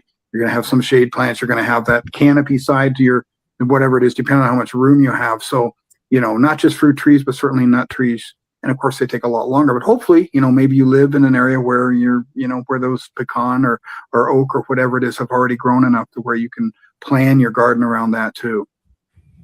Yeah, right on. And again, so many great things. And I want to make sure, I know we're not going to be able to touch on everything that we really want to, but I do really want to spend time, and you did mention this just a little bit earlier though too. And in gardening and growing, we all kind of get to the point where we, after a while, we do come to understand the importance of soil and soil fertility. And you really spend some good time in here talking about it. In fact, I'm just going to read one of your parts here that you have here in chapter 5. You say, soil health is arguably one of the biggest factors in the quality of food we grow. Healthy soil is generally composed of about 25% water, 25% air, 45% particulate matter, from clay to sand. It affects the soil's ability to retain water and nutrients. And 5% living soil, microbes, fungi, earthworms, arthropods, and more. The living soil is the portion that feeds our plants and gives them the nutrient density our bodies require in order to maintain health and energy. It is also what has been stripped away from many soils in the U.S. through the practice of monocropping. The lack of nutrient density in the most conventional produce grown in the U.S. can be directly attributed to the decline of our soil health over the past century. So, from that there, that you start that chapter and you go into, and again, you spend some really great time talking about lots of different parts of or important aspects of maintaining good soil health and fertility through composting, and setting up different composting. But the one I really wanted to focus on here is you do spend a good portion of time in this chapter talking about vermicomposting. And vermicomposting is really kind of close. One of the things I do, I've got my worm bins, and I make my own vermicompost and worm castings and all that sort of stuff. But let's talk about that as well as another aspect of this and fertility. I'll let you kind of go on about it all you want about that, but also to compost tea too, because this is what I did last year. Really, was my only inputs to my garden last year was the compost tea that I made from my vermicompost that my worms made, and that was just kind of my experiment I ran yesterday. Everything really grew really exceptionally well, even though I didn't pay much attention. It didn't really work on my garden though as much as I wanted to. I was really surprised that things really went as well, and I kind of contribute that too. Just working the soil and utilizing that just simple worm compost tea. But talk about that and maybe other aspects and other things that we could be thinking about as far as vermicomposting and compost teas and stuff like that.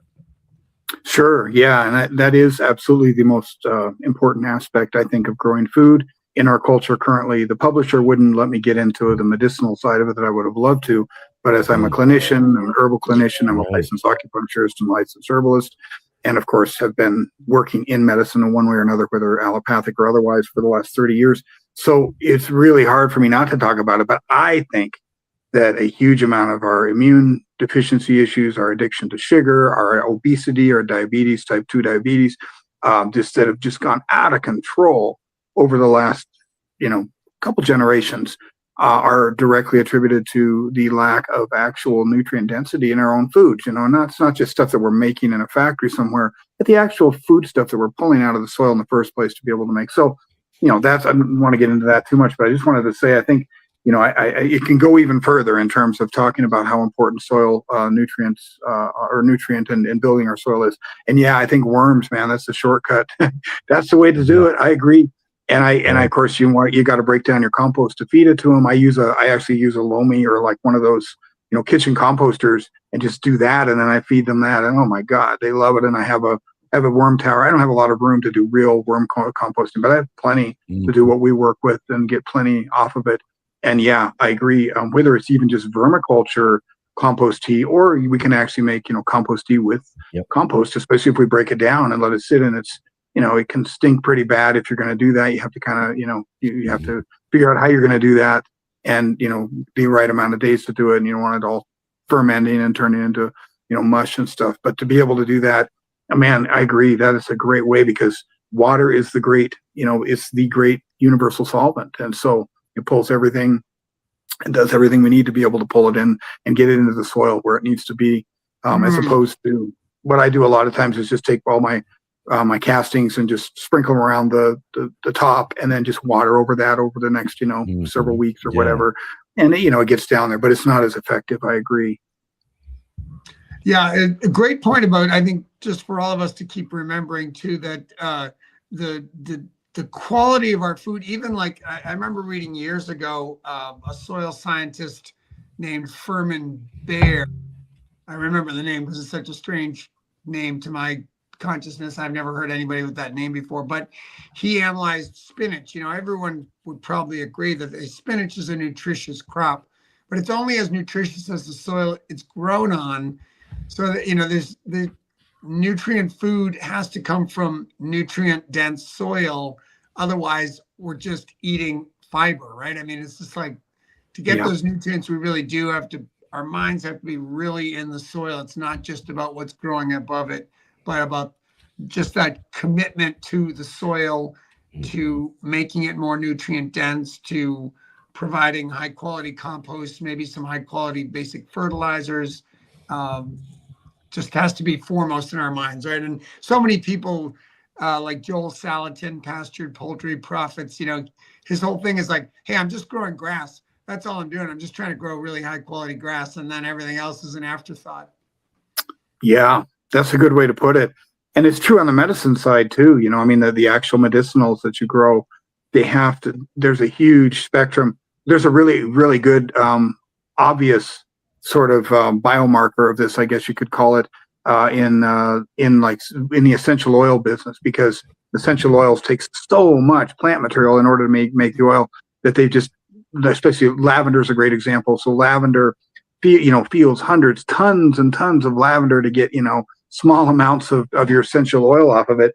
And so it's been monocropped so extensively and hybridized and monocropped for so many decades because of the essential oil business that comparing, and this is something that the data's already there because you have those essential oils from, let's say, 30, 40, 50 years ago even, and you can compare the phytochemical, constituent profile of that plant and the constituent profile of lavender back in, let's say, the 70s or 80s is completely different than the constituent profile of a lavender today.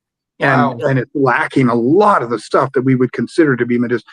I mean, essential oils is a whole different thing in terms of medicine anyway. It's not really, that's a whole nother discussion. That's not really quote unquote medicine the way that a lot of people, it's a buzzword marketing thing. But that said, you can absolutely track the difference in the constituent profiles. And so, yeah, like you mentioned with the spinach, any food that we grow is only as good as the soil we grow it in. And so I think, like we talked about sun, as long as we got light and sun, and then the main and soil, we have to have amazing soil.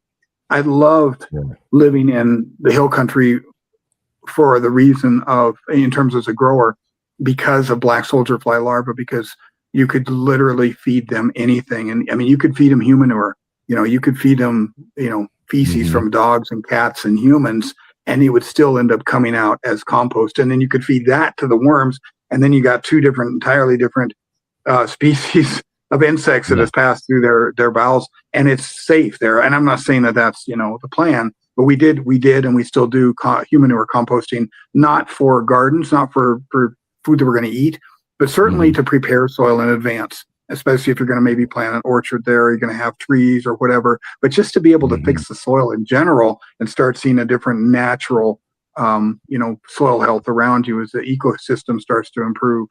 Human manure, I think, is another vital one. It's like we take in the cities, we take all of our waste and we push a button. We don't really know where it goes to. Yeah. We take everything, all the life out of that water, basically, and then we artificially put some other life back in, and chlorine and fluoride and other stuff, and then we call that water. So, and it's the same thing with our, with what's flushed down the toilets and the human manure, and this is like, it's the most amazing source of nitrogen if you do it right, of course, and break it down right and have the temperatures.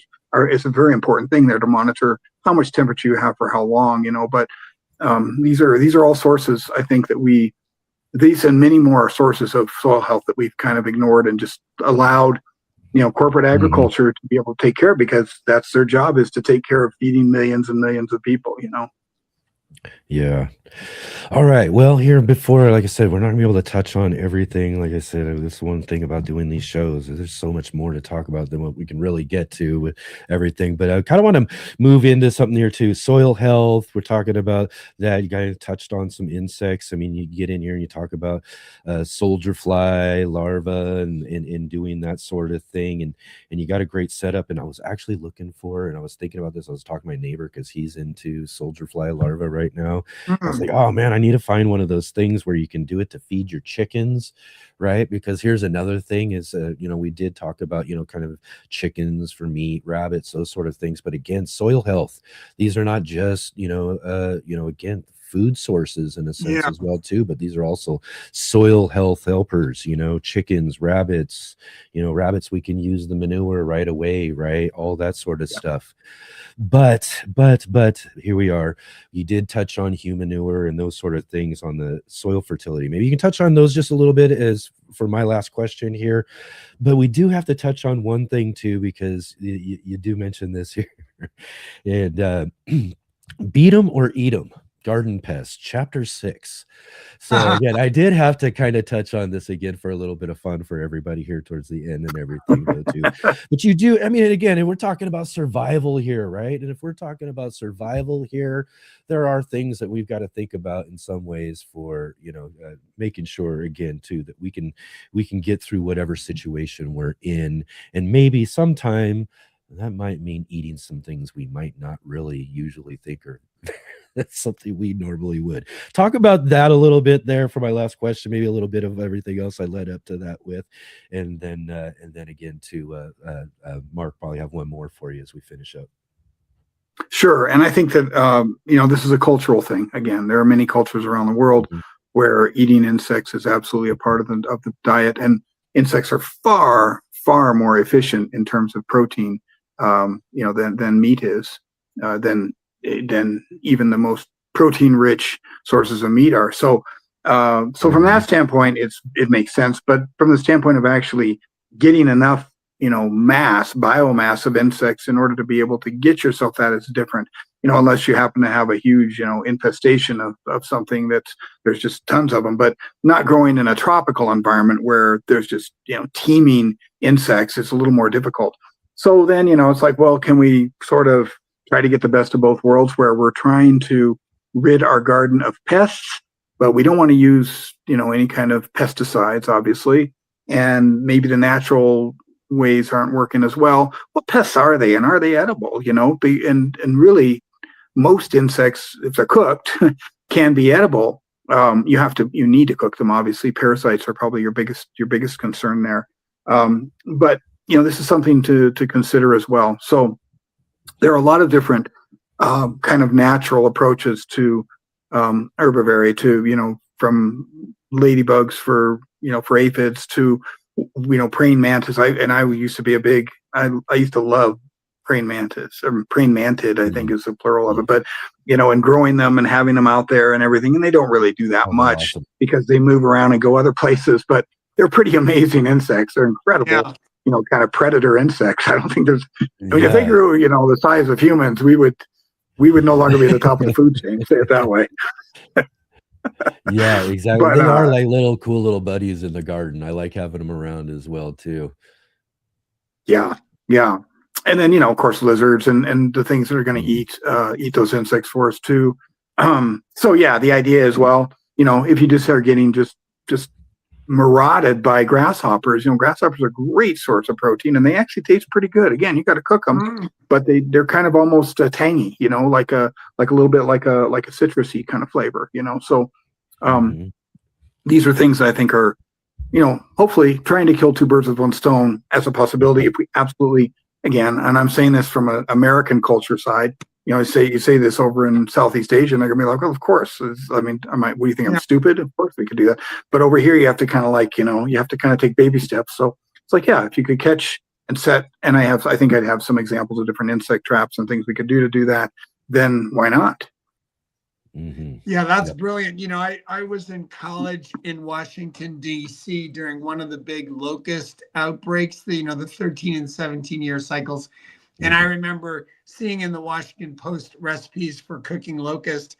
And of course, I thought it was super odd at the time because I was pursuing a whole different line of thought.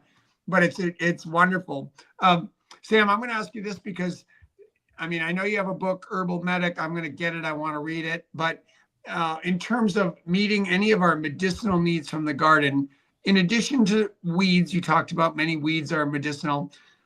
Would there be one or two maybe crossover plants that we could use culinarily or for a tea or something that we'd want to be putting in our garden that would have some important medicinal contribution for us too?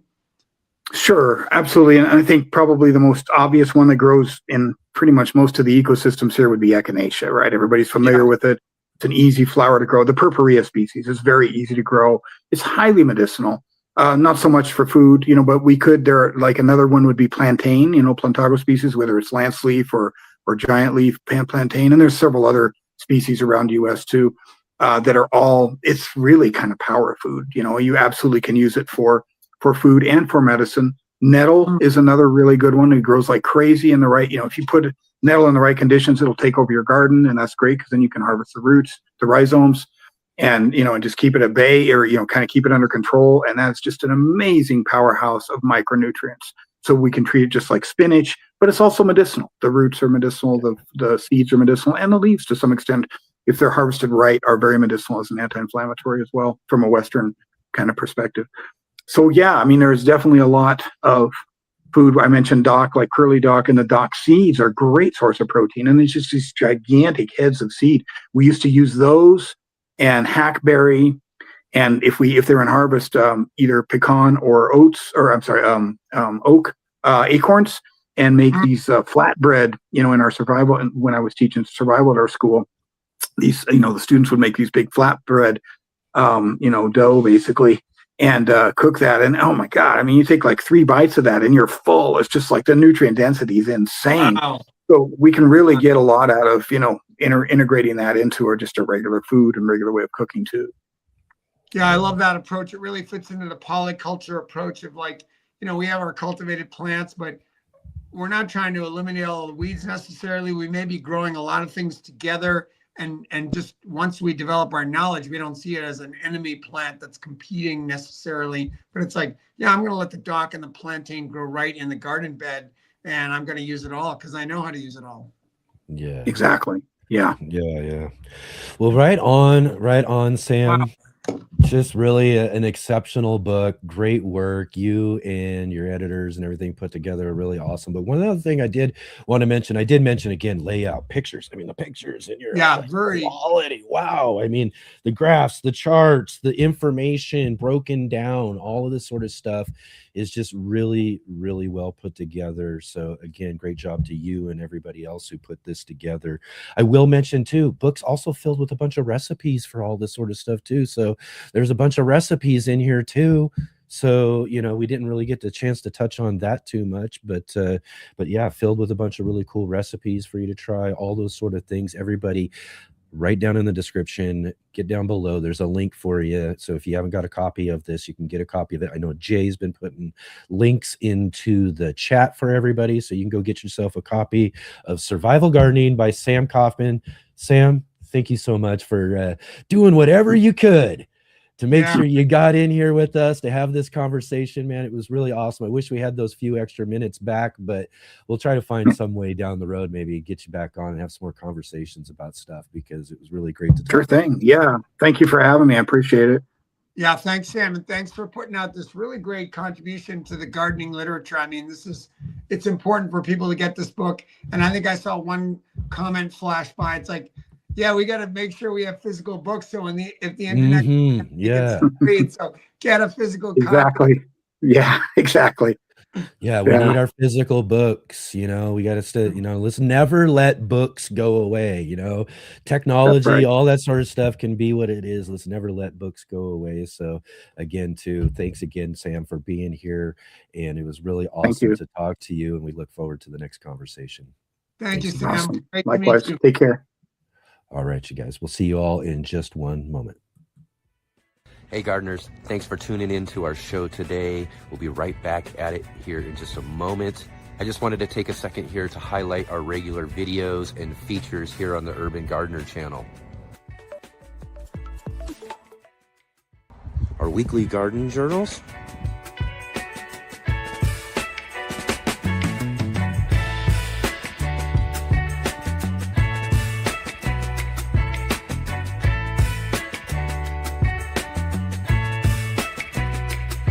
And our incredible featured visits.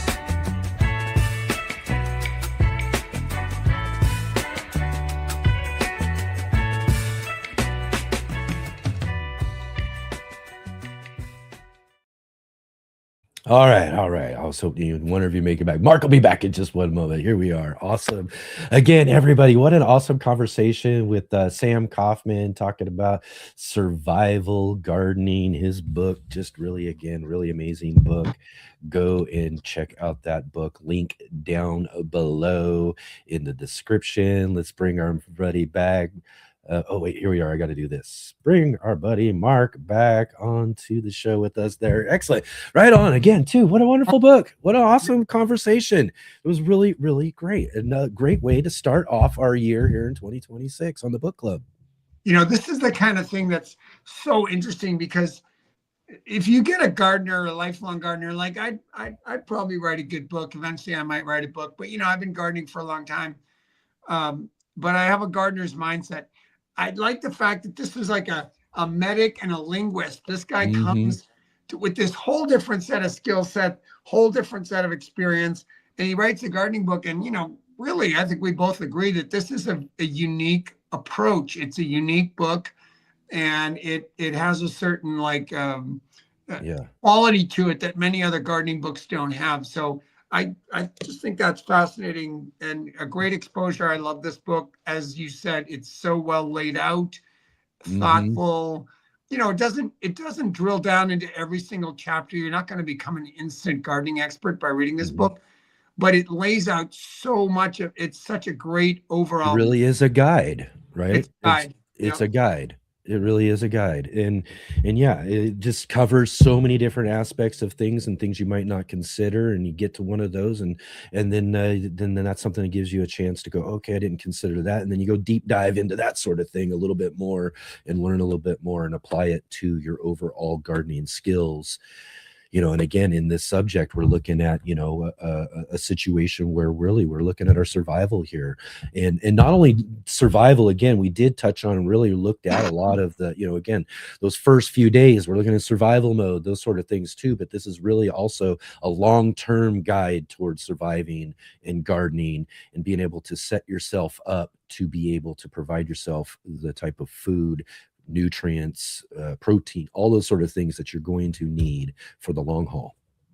Well, we talked about this briefly at the beginning, but I'll reiterate it again. We're already in a food emergency. It's not so much like a war, a catastrophe, a climate disaster, but the industrial food system is an emergency. And I'm glad Sam brought up this idea of like monocropping and the comparison of lavender from the 70s.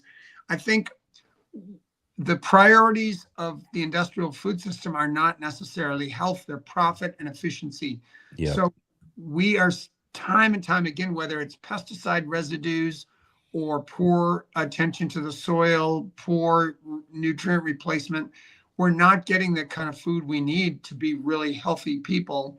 And this, leads to all kinds of other deficiencies. So I think taking gardening seriously for our health and for our nutrition is something that we all need to do as much as possible now. It's not some future emergency. It's already here. Yeah.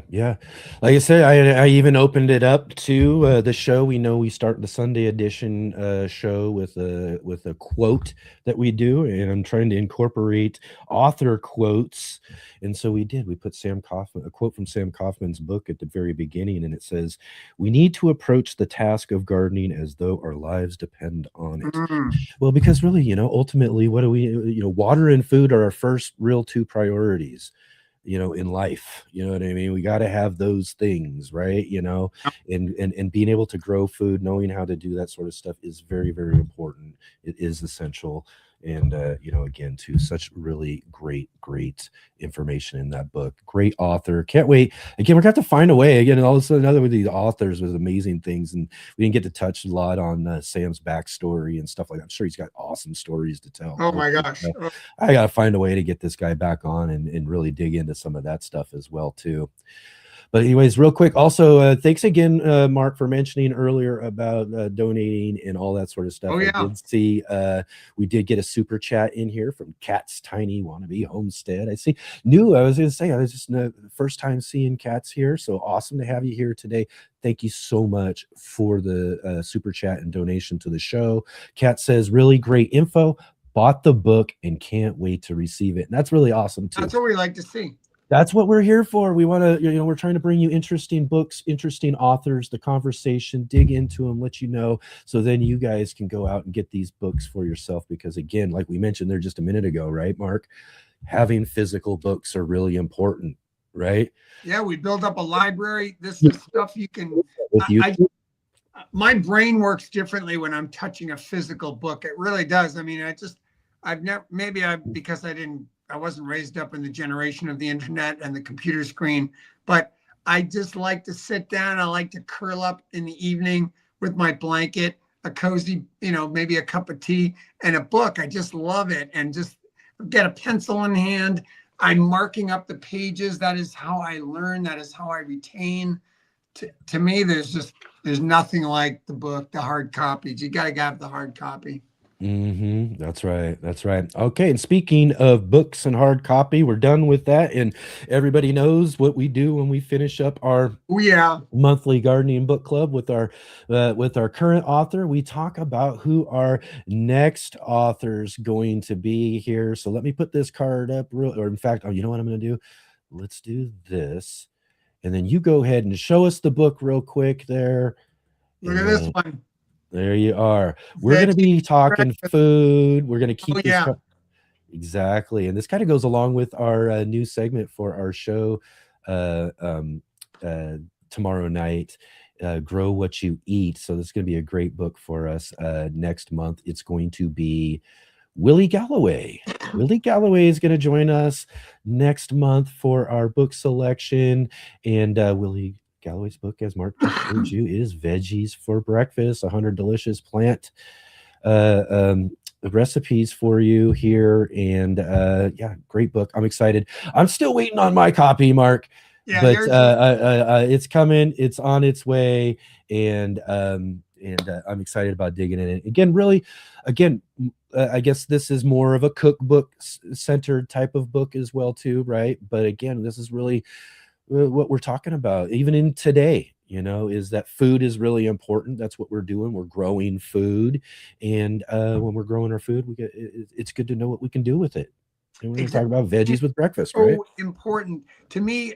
I like to make up my seed order with the seed catalog on one hand and an inspirational cookbook in the other, because I want a vision. I want a vision for why I'm going to grow this thing. And if I have a recipe that just makes me start salivating, I am so motivated to try something new. I'm so wanting to, versus if someone just says, oh, I want you to grow amaranth or something that I've never grown before. I mean, I have grown amaranth, but if it's just like a new introduction and you don't know why, it's hit or miss. But if you have a clear goal, or even like what Sam said, he's like, all right, take the seeds from Doc and you can make this really nourishing flatbread.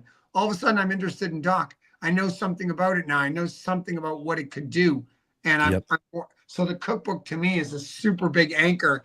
And just this idea, I love, Willie's a friend, and she's written other books on gardening, and she's at the Flower and Garden Show as a speaker a lot. But this idea of like taking over this meal that for a lot of people is like, waffles, cereal, or toast and coffee, and just infusing it with vegetables. I'm so excited. I love breakfast. I love brunch. I know.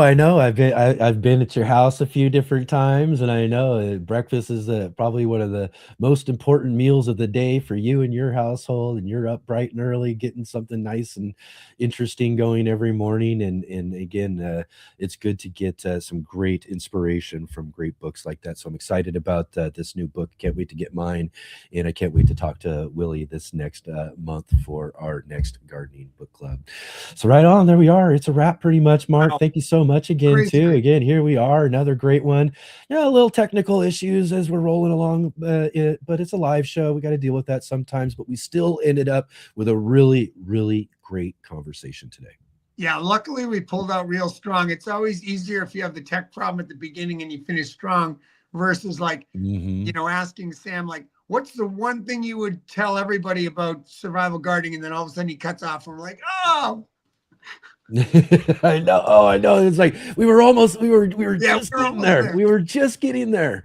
So luckily we got the best part of his time with us. So we've even forgotten that we had those technical difficulties at the beginning. Who remembers that even? Right. Yeah. What was even going on then? What was even going on? I don't remember. Excellent. Well, right on again, too. Like I said, it's always great. I look forward to these book clubs every month, not only to get to talk about these really great books and hang out with these really awesome authors, but to get to hang out with my good friend and co-host, Mr. MBC, Mark Boucher Colbert. Thank you so much again for spending your time with us. And I look forward again to seeing you again next month. Yeah, we're just hitting off another year of this kind of friendship based on our mutual passion for gardening, and that's a real pleasure to do it with you, Enoch. So thank you. Excellent. Right on, Mark. We'll see you next time around for our next book club, and I'll see all of you in just 1 second. We'll wrap this up. I know, again, this is my challenge. I've got a challenge, Mark, this year. I'm trying to get myself under 2. But again, with technical things and all that sort of stuff, I don't think I'm going to make it again today. This is our first weekend. I'm going to work hard on it. But here we go. Let's wrap this thing up. I'll see you all in just a few seconds here. Bye, buddy. See you in just a little bit, Mark. Thank you so much.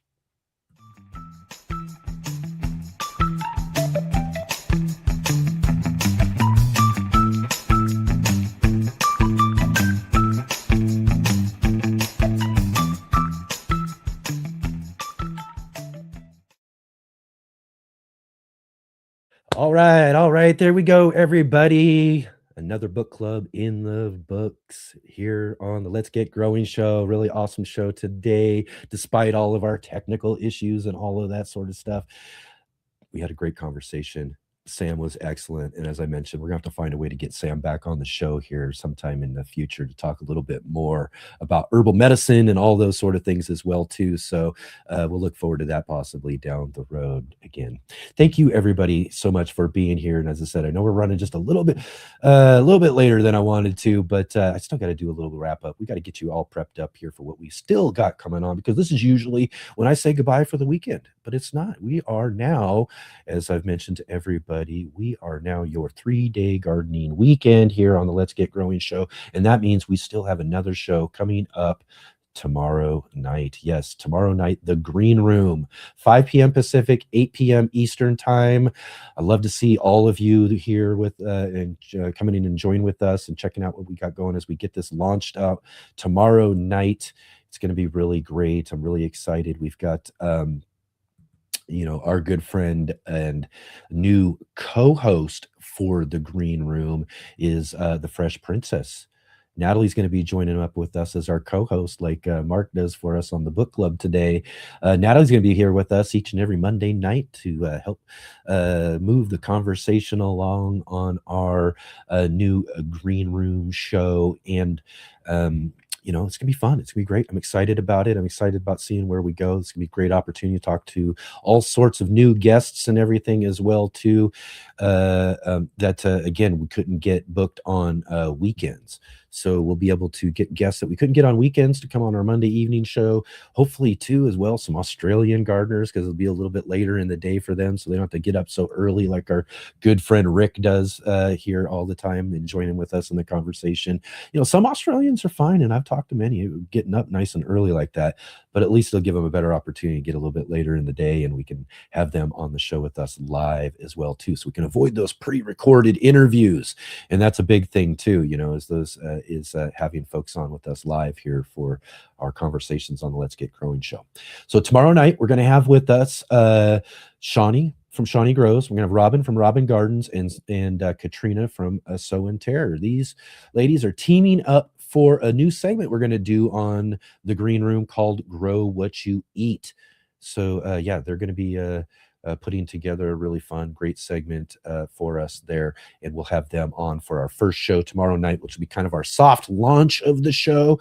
And then, like I said, this gives us a great opportunity to have folks on that we'd like to do that, instead of doing pre-recorded interviews for our live show, we did a pre-recorded interview with our next guest next Monday on the show before he's been on the show, but he's going to come join with us live because we got a new show on Monday night, and that's going to be our good friend Joe Lample from Joe Gardner and Growing a Greener World on PBS and all of that as well, too. Joe Lample's been around many, many years, showing and interviewing many different gardeners and doing awesome things in the gardening world. He's a really great, well-known gardening communicator. So it's going to be awesome to launch basically do our real launch of our green show next Monday with Joe Lample as well. So that's going to be really awesome too. So you want to come and check that out.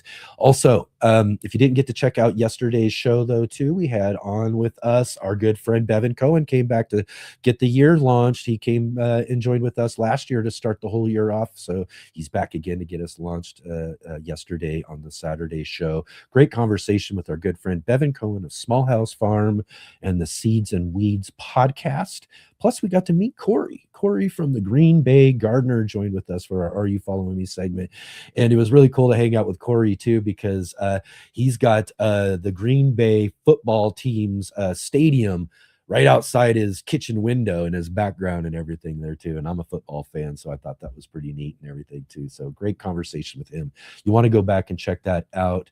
And you want to come back and join with us again next week on the show, too. Next Saturday, we're going to have joining with us our good friend Nate Meary. Nate Murray from Garden Like a Viking is going to come back to the show and join with us, join in on the conversation too. So we'll have Nate with us from Garden Like a Viking next Saturday, plus Spoken Garden's going to come back to the show for Are You Following Me next Saturday. So you won't want to miss those conversations coming up next week, next Saturday on the show, as well as next week on our Sunday edition of the show.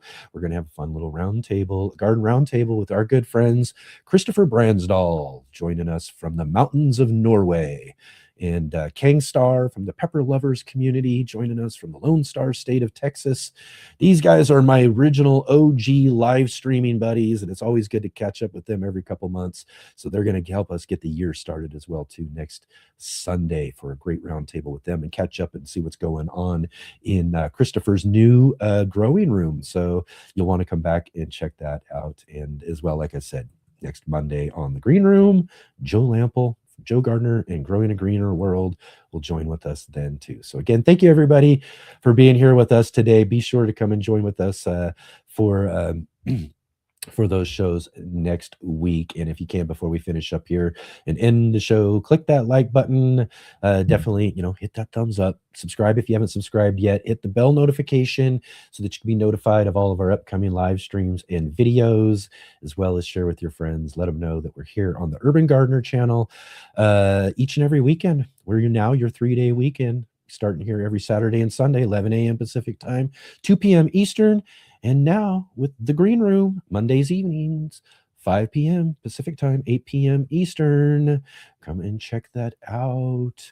And definitely check out all of our links down below in the description to our guest and our book. Go get a copy of that book there, and come and check us out tomorrow night on the Green Room. Really, really excited. I hope to see all of you in the chat for our very first Green Room show. I'll see you all then.